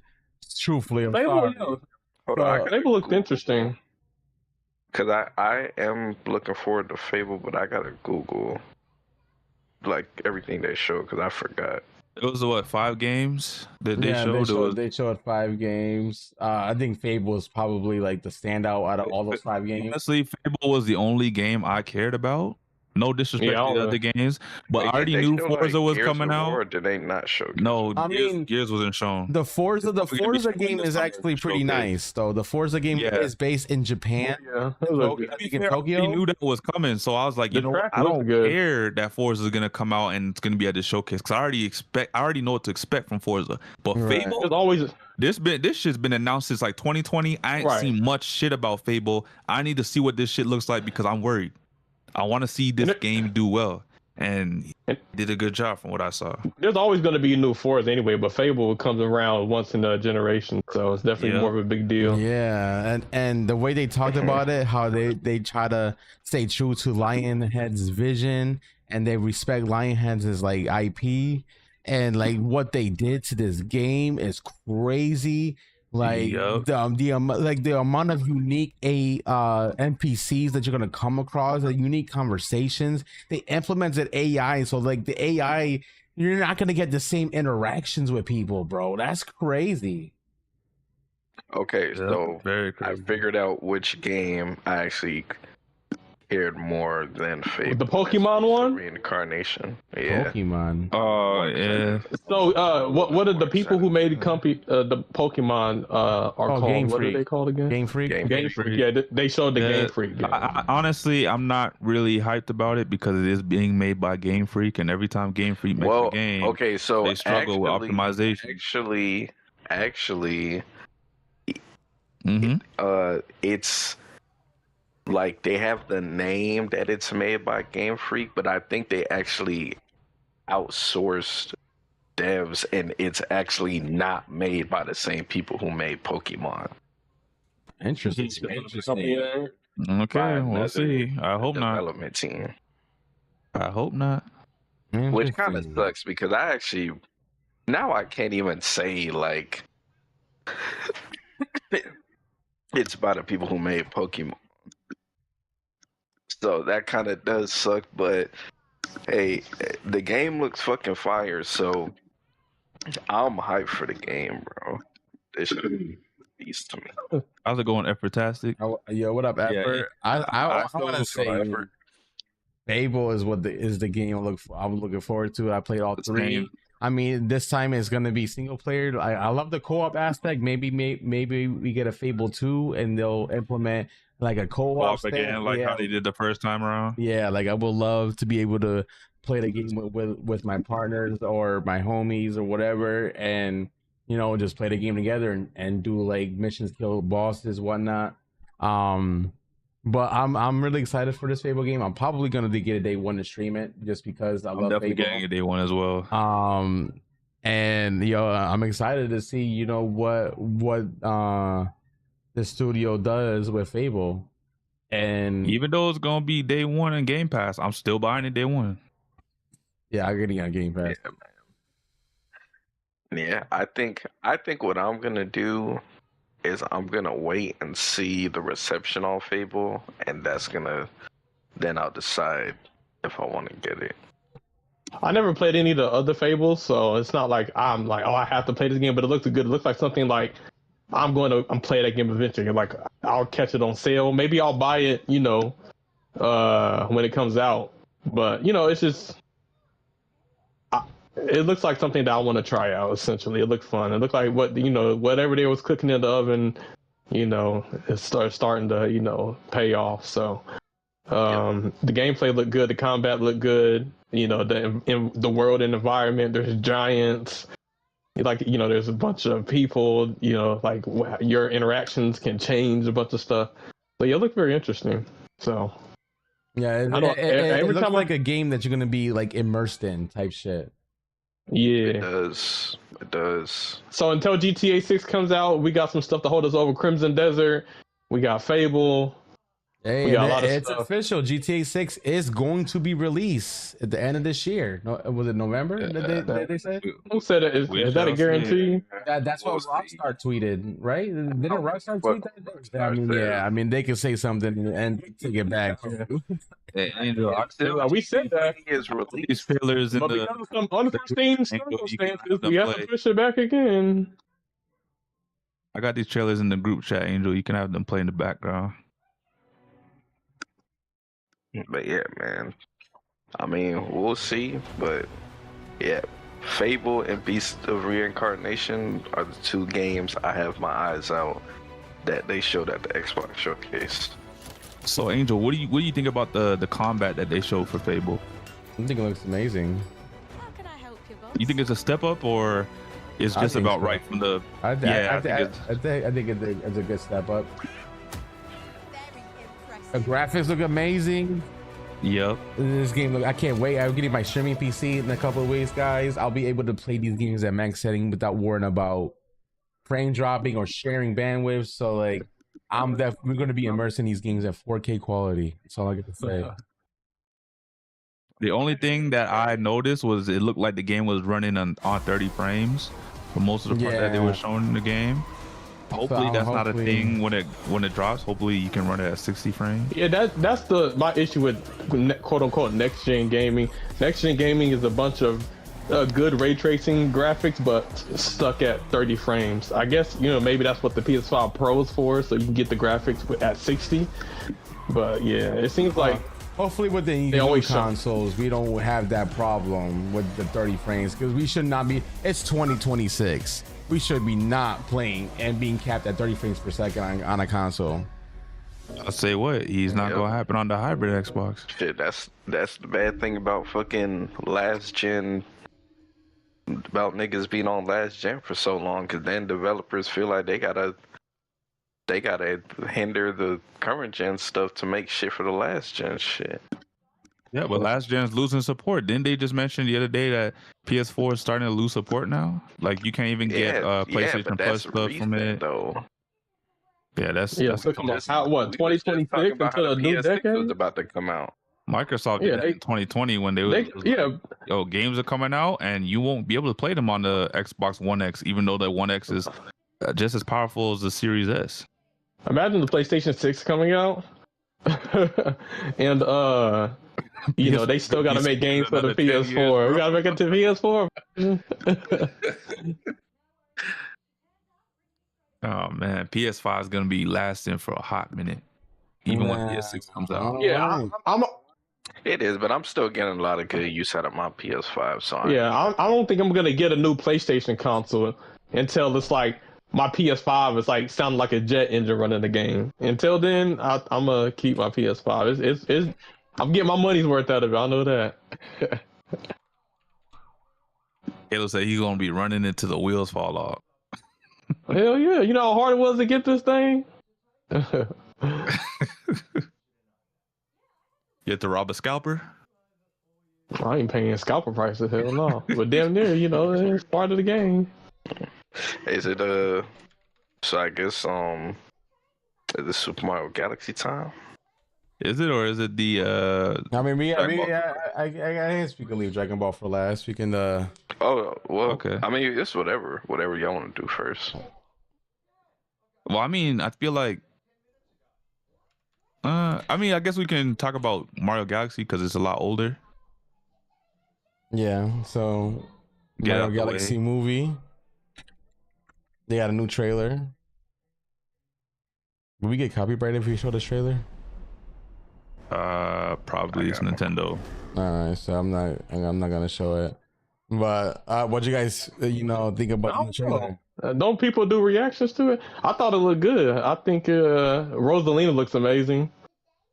You know what I'm saying? They did good with her design. I did hear something about they tweet Peach. I don't think that was necessary. I like Peach's like face in the first one. But I think they made her look like more like Anya Taylor-Joy versus Princess Peach. Yeah, I guess she probably didn't look like Peach from Smash, right? Yeah, I mean, I mean, feel I like, didn't you mind know, it, though. what, the new one or the old one? I actually didn't mind Peach, and I'm not gonna lie, I didn't really notice until I you put a just said it trailer right in now. the Yeah, they did a channel. You comparison. can play it. Hopefully that one doesn't get us copyrighted. No, I made sure it wasn't Nintendo or anything adjacent to it, so we wouldn't get touched. But one thing that I did notice, I mean, I guess only probably like Caleb would know this. But wait, Caleb, did you play Super Mario Odyssey? Yeah.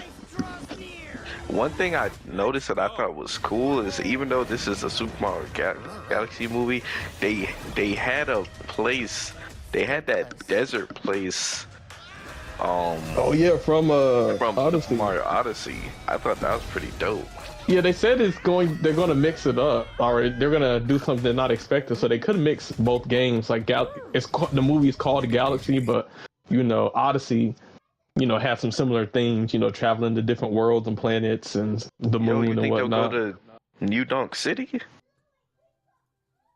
Hey, they can get. Was Pauline? I think Pauline was in the first movie, like the OG, like an older Pauline. But I think what people are saying, that some people are, some Mario fans are upset with, is like, where's Princess Daisy? They got Peach, they got Rosalina, they had Pauline. She made her. They didn't go to New Donk City, but she did make an appearance. But where's Daisy? Is Daisy gonna show up in the movies?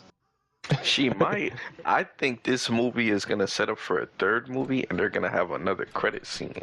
Because remember how the first one, it showed Yoshi, or Yoshi in the credit scene. I think it was like Yoshi's egg or something. Mm-hmm. So I'm looking forward to it, and I thought the first movie was fire. So I know it was amazing. This one's gonna slap. As much as we love the Sonic movies, the Mario movie, it has some fire scenes, especially that Tanuki flying scene, run away from Bonsai Bill. That shit was. It was, man. And then when they were all using they had like a little Mario Kart section when they was all Oh, that was peak. That was peak. That was the essence of Mario right there. And I believe the people who made this movie are Illumination Studios. So the people who make Despicable Me movies are the people who are making this movie. And it seems like Nintendo made sure that, you know, they getting their best animators for this, because everything's been looking good, man. Shit, if it's one thing Nintendo gonna do, they always gonna do right by Mario. They gonna make sure Mario come out looking Yeah. I sure hope. I don't care what nobody says. At the end of all of these Mario movies, I sure hope it sets up for a Smash movie. Not only is all this Smash talk. Smash this, smash that. Gotta get Ganondorf. That, bro. People would go crazy. Got Smash on his mind like crazy. Yes, but what they gotta have Captain Falcon, so they gotta come out with an F-Zero movie first. They do. They ain't gonna do That's that what shit. I'm saying. They could come out with like a Captain Falcon movie. Yo, I mean, they can't do it. Live action Zelda. I never said they couldn't. I said they was gonna do that animated. shit. If they can do, if they want to make money, like I know a lot of people who have seen that movie Redline. If they can make Redline, I feel like an F-Zero movie would kind of be like the Nintendo version of Redline, which could be dope. Hell yeah, bro. I think an F-Zero movie would go hard. Especially if they put in this much into the animations. Ooh. So, yeah, I mean, Pokemon, I guess there was the Detective Pikachu, there's Sonic movies, there's Mario, Kirby. I don't think they came out with a Kirby movie, though. They didn't, but that'll be fire too, bro. They'll probably come with a Kirby movie before an F-Zero movie, if we be honest. The thing... They're doing a Zelda movie, too.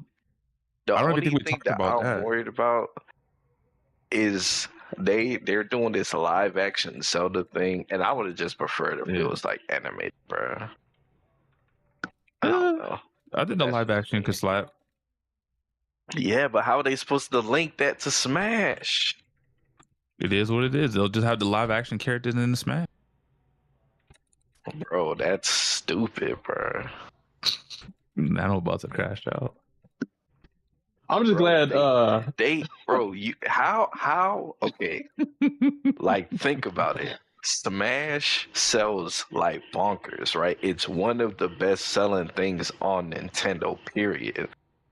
If you have the Marvel universe and you have like Avengers and Endgame and stuff like that, if I'm Nintendo and the first Super Mario movie sold like crazy, I'm thinking about a way to set up a Smash universe that will print money. I think it would print money. You already got Sonic's model from the Sonic movies. You already got the Mario models. All you gotta do is bring in the the models of the rest of the original Smash crew. You could just bring the original just to not go crazy. Man, And see how it would do. You already know after how Sega was dissing Nintendo with the whole kart racing saga that they ain't putting Sonic in the fucking Smash. I mean, maybe not Sonic, but there's a whole bunch of characters that could be in Smash. Right, they got Donkey Kong, they got Mario. I forgot Donkey Kong was in the Mario movie, so they already got models for Donkey Kong. So they already have a nice. They got Pokemon's movie, the Detective Pikachu, so they got that already too. So like they could do it. Yep. Roger, I have not seen Zootopia 2 yet, but I want to see it. Roger, I have seen Zootopia 2, and it's a man. I would say, in my opinion, I think it's better than the first one. Yeah, I heard Zootopia was nice. Yeah, I've heard a lot of good things, and it's made a lot of good money for a reason. But yeah, I gotta see it. Yeah, I think it's in digital right now, but it's like I hate. See, this is what we were talking about earlier. I wish it was just in Disney Plus. Like, if you're gonna make it digital, just put it on Disney Plus. Let me watch it. But I guess I can still all go the out. money out real quick before they put it on Disney Plus. Yeah, unfortunately. All right, But I mean, that's pretty much my what I have to say about the Mario movie. I'm excited for it. Same. Yo, so we already at the 3-hour mark. So let's go ahead and just finish it off with the last subject. Hold on. I just wanted to add something real quick. Sammy, come on. It's just one movie trailer. I thought that would have been neat that we could all talk about and look at. Is the He-Man Master of the Universe trailer? Oh, with Jared Leto as Skeletor.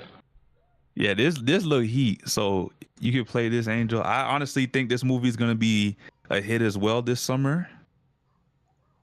Oh yeah. I used to watch He-Man, Me too. He-Man. That, the Thundercats, like I really think this is gonna be a hit movie because all the old heads gonna bring their kids watching this movie. Hey, maybe they'll get to watch. Maybe they'll eventually get the Brave Star or something. They coming out with He-Man now. The Native American hero? That was kind of like I didn't see He-Man. that one. On the same channel and everything. You ain't seen it? Yeah, you gotta remember, I'm in Canada. Y'all got different programming, yeah. So yeah. So I sent you to a place I knew that they'd never find you. There's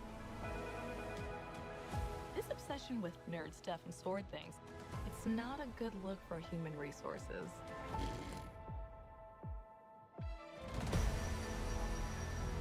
I know it sounds crazy. I never watched this trailer before, so I mean, that was good though. I'm telling you, man. Yeah, it does look good. Can't do that. Don't worry, the sword's mine.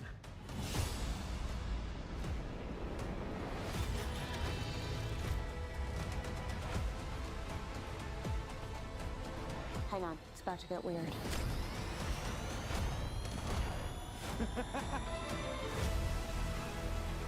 Yeah, I think this will be a good movie. Yeah.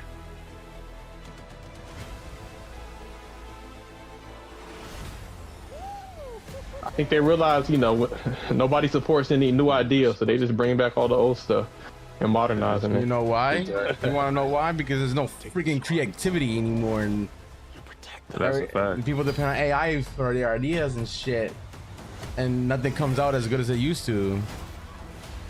People are also scared to take risks, and that's in the industry as a whole, not just in entertainment, but gaming industry, music industry. Everybody's scared to take risks. So the risk factor is gone, and that's what made things so great back then, is people took risks. win or loss.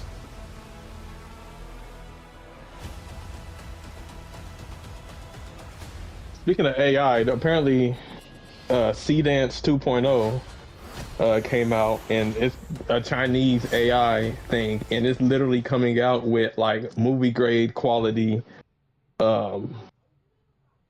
performances or animation. Interesting. They actually did a I want to see your take on it, because they did a fight scene between Beerus and Bulma, and it actually kind of looks fire.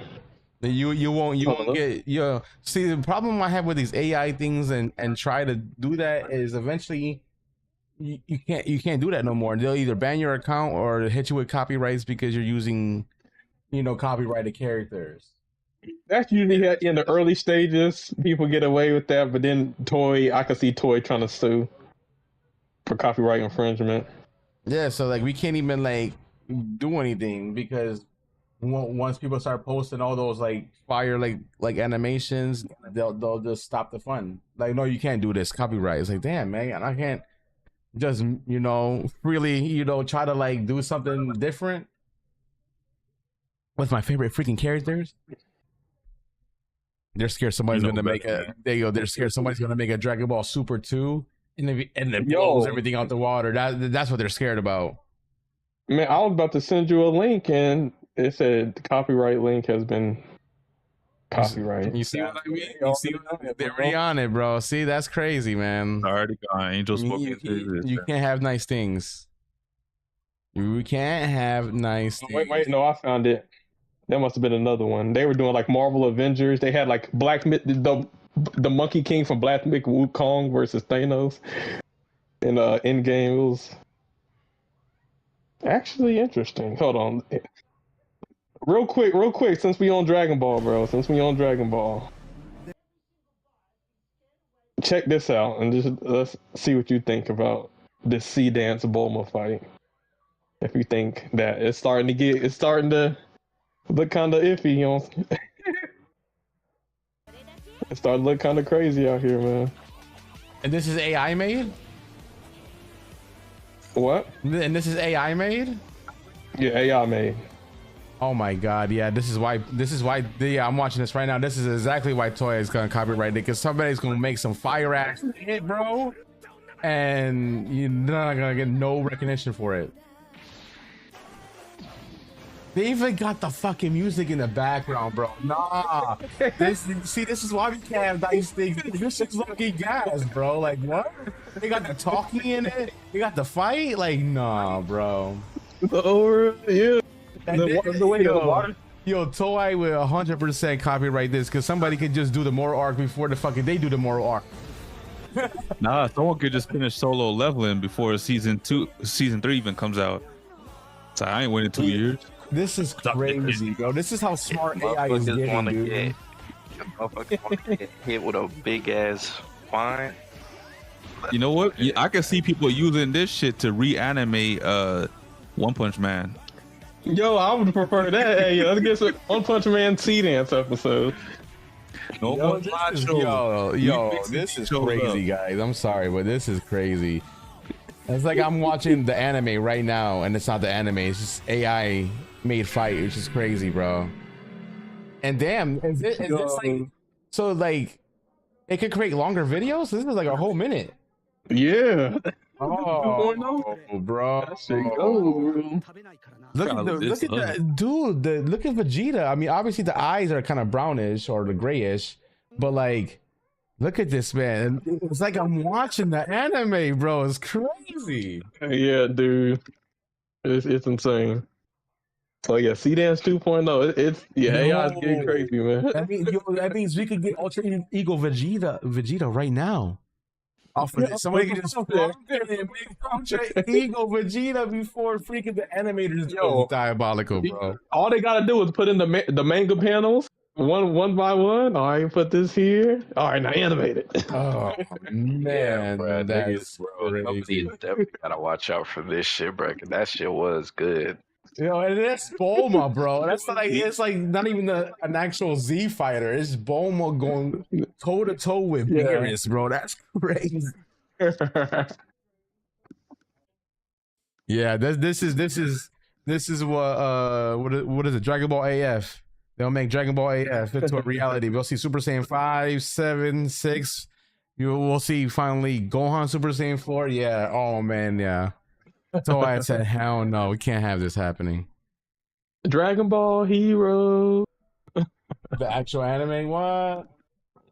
Let me find out. There's something you might not have noticed in the latest Dragon Ball. So now with the Dragon Ball news, guys, it has been confirmed. The moral arc has been confirmed. So we're gonna see the moral arc in anime form. It's set for production, so it's not even in production yet. It's set for production, but we are getting new Dragon Ball, well, semi, because this is, you know, Dragon Ball Beerus is essentially the Battle of Gods, just like redrawn, and I guess respecting the original work of Akira. So like it's gonna be more manga influenced, which is what a lot of people, you know, wanted Super, you know, to be more manga influenced, since, you know, the Super anime kind of finished before the manga even finished. So, you know, the manga is very different when it comes to like the Goku Black saga and the Tournament of Power saga. There's a lot of differences between the anime and the manga. So from what they were saying, that this Beerus Dragon Battle of Gods remake is going to be, you know, closer to the work of the manga, and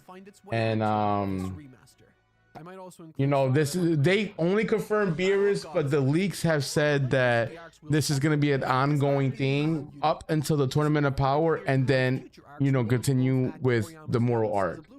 So if that is true, that means we're going to get Dragon Ball Super remade closer to the manga and no filler. They're condensing the episodes. Battle of Gods was 12 episodes. They're condensing Battle of Gods from 12 to 6 episodes. Hey, get the fluff out, but focus on the fights. That's dope, because when you really look at anime, usually for an episode it's 20 minutes. The fight scene usually is only 10 minutes, and then the first 10 or the last 10 is just some fluff. So they're able to condense it down. It's all fighting. I'm all for it. And they brought in really big names for this Beerus remake that they're doing. Like the guy that did the Brawly fight for the Dragon Ball Super Brawly movie, that whole 4-minute fight, they brought that man to do the fight scenes for this remake series. Oh, so that's gonna be good. Yeah, Super Saiyan 4 Gogeta, or Super whatever, the Gogeta fight versus Broly was amazing. Yeah, that was crazy. Like the effects, the blast, and everything. That it was a beautiful looking fight. And knowing that this guy's gonna be doing the fights for the Super remake is crazy. Of course, since then we've seen Toriyama jump on board with Toyotaro. And then from the trailer of the Beerus, let me see if I can pull that up. You can already look at the differences. We might have a little more to go on, despite its incompleteness at the time. Who knows? Oh yeah, look at the key differences. Also, they did say while we were watching this trailer that Beerus's character is going to be more towards the manga, which is a more serious character than the less comedic character that we got in the original Super series. Well, he's not going to be a nice cat eating ice cream. So is one like more canon than the other? I wouldn't. You know, that's a good question. You know, truthfully, I think they're both canon, but this is going to be more heavily towards the manga, or it's gonna stay more true to the manga compared to what Super was.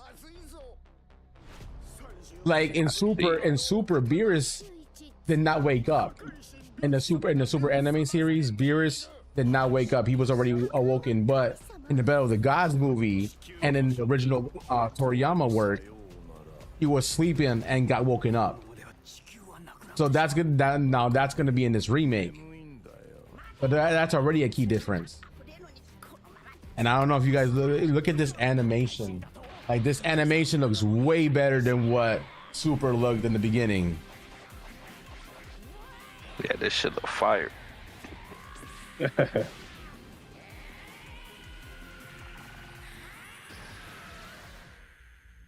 Yeah, they cooking, man. And I think this is a great way to introduce new people to the anime that may not have watched Dragon Ball Super at all.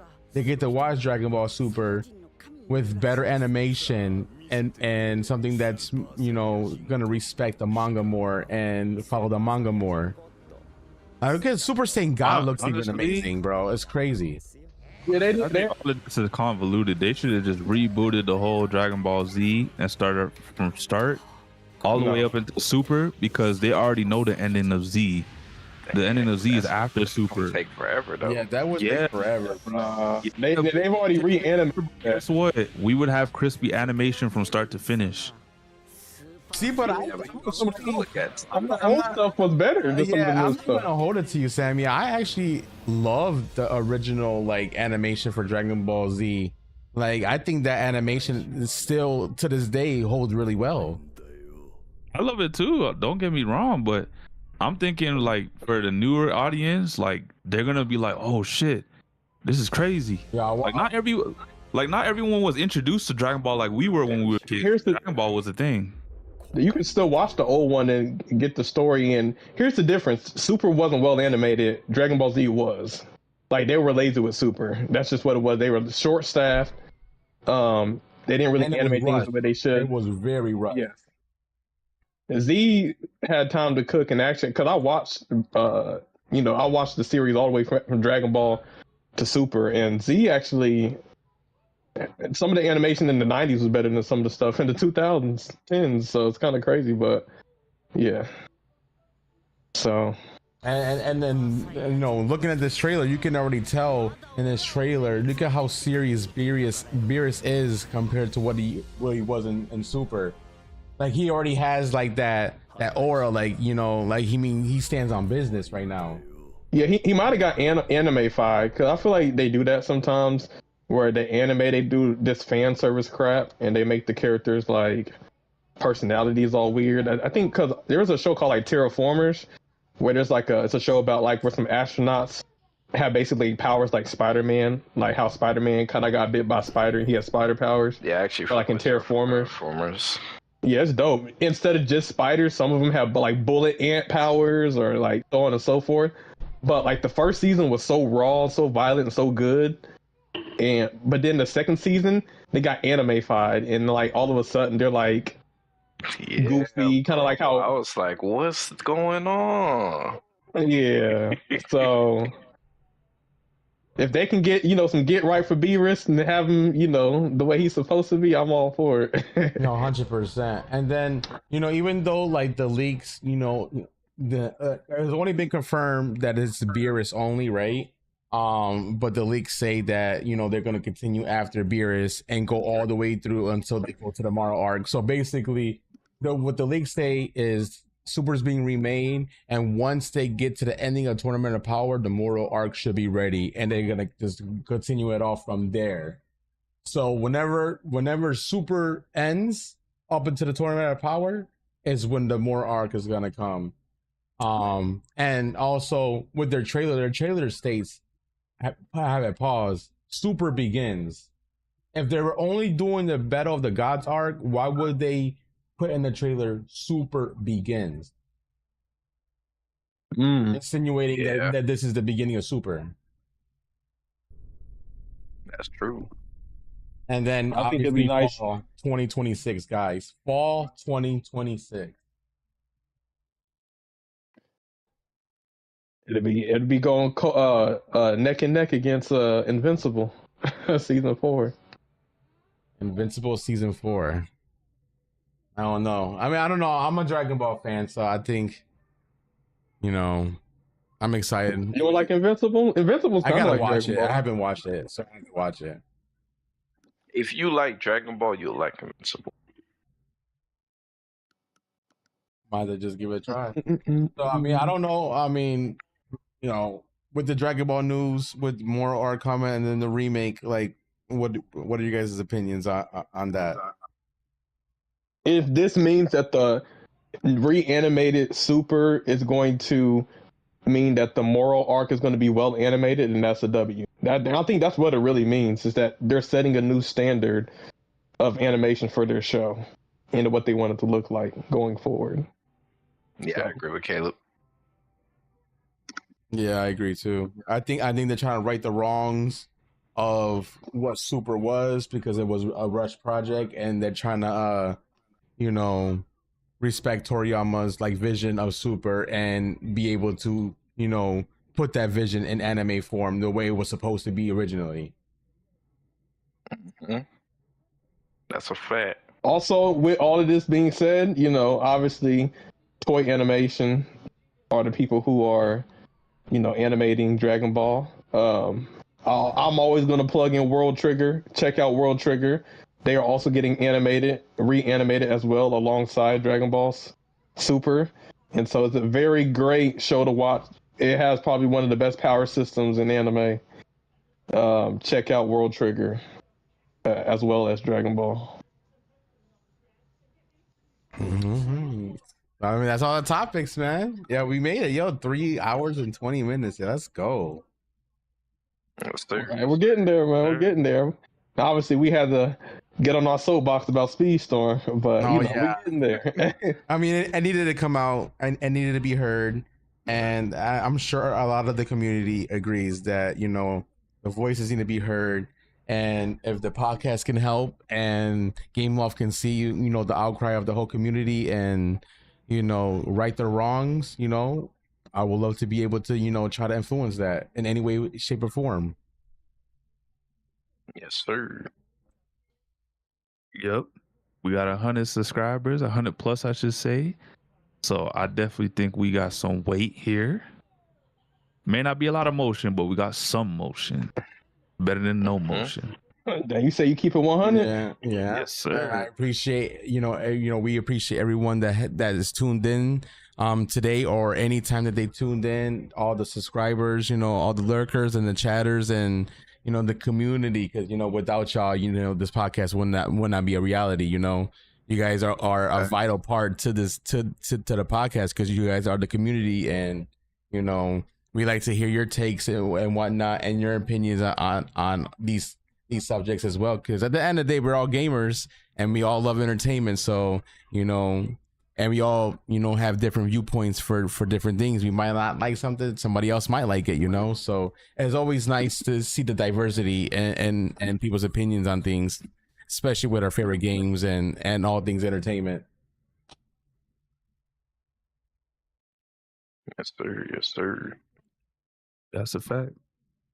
All right, what's everybody's closing thoughts? Hey, man, great episode. We was lit today. I guess the next big game I'm looking forward to right now is Crimson Desert, man. Shout out. Oh yeah, that's gonna be amazing. We'll have to maybe next week we'll watch that trailer. But it's so much good gameplay. I've been paying attention. Fire. I can't. And I've been following this game since 2020 as well. What's crazy? The only reason I knew Crimson Desert is because the company that made Crimson Desert is working on like a Pokemon version of a game. It's called what's it called? A Pokemon version? That's crazy. The fact that you guys heard about Crimson Desert and you didn't hear about it from the one game you could have heard about it. What? No Kev. Yes, bro. Black Desert, in terms of MMORPG, that's where I heard it's the best combat mechanics. So I already knew, hands down, this game in terms of combat was going to be lit. Yeah, Dokev, which hasn't came out yet because they're focused on Crimson Desert, but when Dokev comes out, that's definitely going to change the game. But, so if, I'm going to get Crimson Desert, and I'm going to be like, all right, and see how it is. And if it's fire, then I already know Dokev is going to be fire as well. So. Yes, sir. But, yeah, I mean, that's my finishing statement. My finishing statements, what I'm saying? There's been some talk about, who's the best speedster, defender, brawler. What I'm saying? Maybe next week when we have a podcast, There's gonna be some stream snipers in the top 3 positions. You know what I'm saying? So Hey. The race for number 1 starts Friday. hope you guys are ready. Stream snipers down. Stream sniper up. Yeah, what you mean? You know, we about to take over this top 10. What you mean? I'll be watching. Sir. The Speedstorm is freaking back, y'all. Let's go. We'd love to see Caleb back. Yes, sir. Yep. You know, me and Nano will be watching y'all from the sidelines.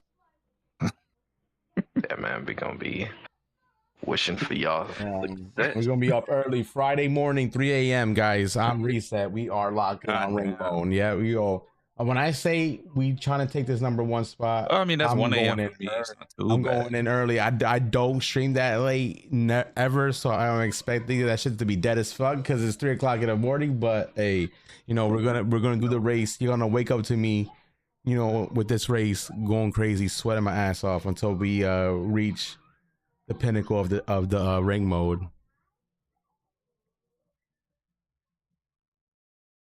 On that note, did everybody already do their closing thoughts? Yes, sir.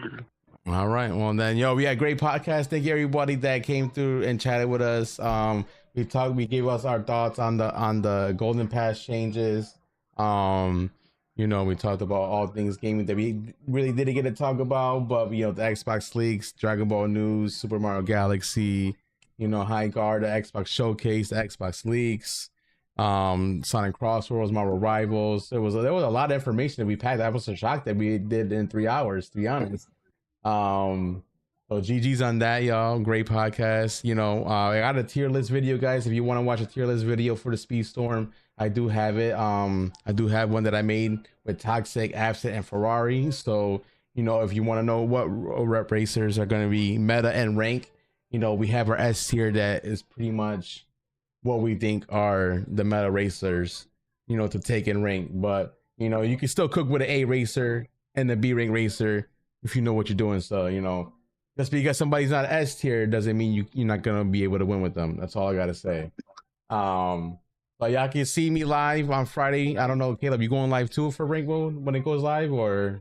Yeah, I wish it was tonight because I was getting ready, but you know, I guess I'll be able to see the season. I'll probably stay up a little bit just to see what the season's offering and whatnot. But I'm gonna definitely be going live, bro.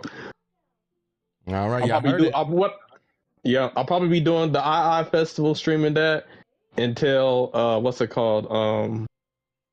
The rank becomes live, and then I'll switch over to Speedstorm and get it going. Hey, let's go, yo. It's gonna be a sweat fest Friday, guys. All the sweatiest players in the game are gonna be going on this rank to our thing. I know Wolf took off, I took off, Caleb's gonna be on there, Toxic said he's gonna be on. It's gonna be a lot of the top players you see in competitive is gonna be fighting for this you know, top spots in rainbow. So yeah, it's gonna be a fun-filled weekend, guys.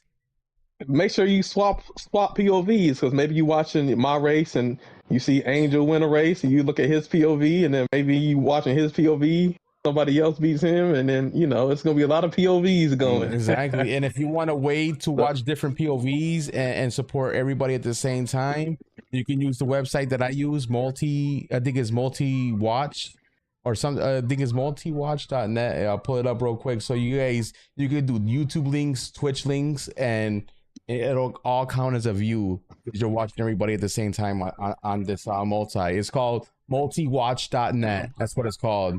And you'll be able to pull up as many as you want. But I think if you want to watch everybody fairly, I think maybe 4. That way it's evenly distributed like I do with divisions. Anything more than that is kind of overkill, in my opinion. But then you're also being able to toggle chats within that window too. So you could go to Caleb's chat, talk to Caleb, go to my chat, talk to me, all in the same window. So you don't got to worry about going to different tabs. Yep. So it's going to be, you know, a test of skill. And I think a lot of people are going to find out which characters are actually meta and which ones aren't. So I'm excited to see that as well. Oh yeah, me too. I'm excited, guys. New season is about to happen in an hour and like 40 minutes. You know, reset's gonna happen. You know, I might stay up, I might not. You know, I might just, you know, wake up in the morning and see what it's all about. But that is the podcast. Great podcast, everybody. Thank you all for watching. If you guys like this content and you want to see more Crash Out, you know, news with Speedstorm, you know, any kart racer, anything in the gaming and entertainment industry, you know, we are your go-to source for all rumors, leaks, and everything else, and including all the Crash Outs. Y'all like, subscribe, hit the bell to get notified whenever we go live. And yo, we'll see you guys next Wednesday for another podcast, y'all. Welcome to the Crash Out.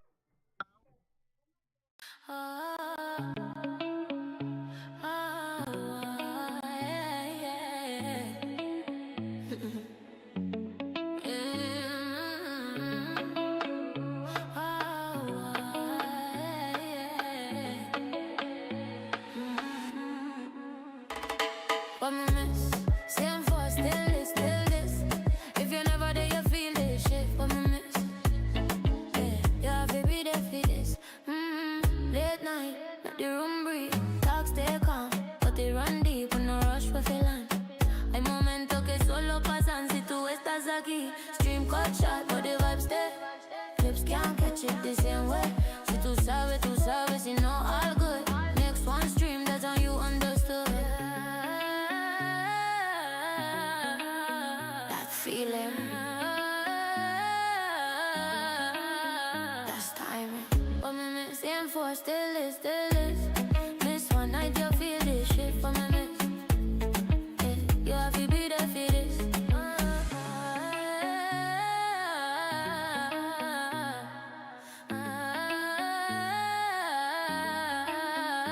Crash out part time.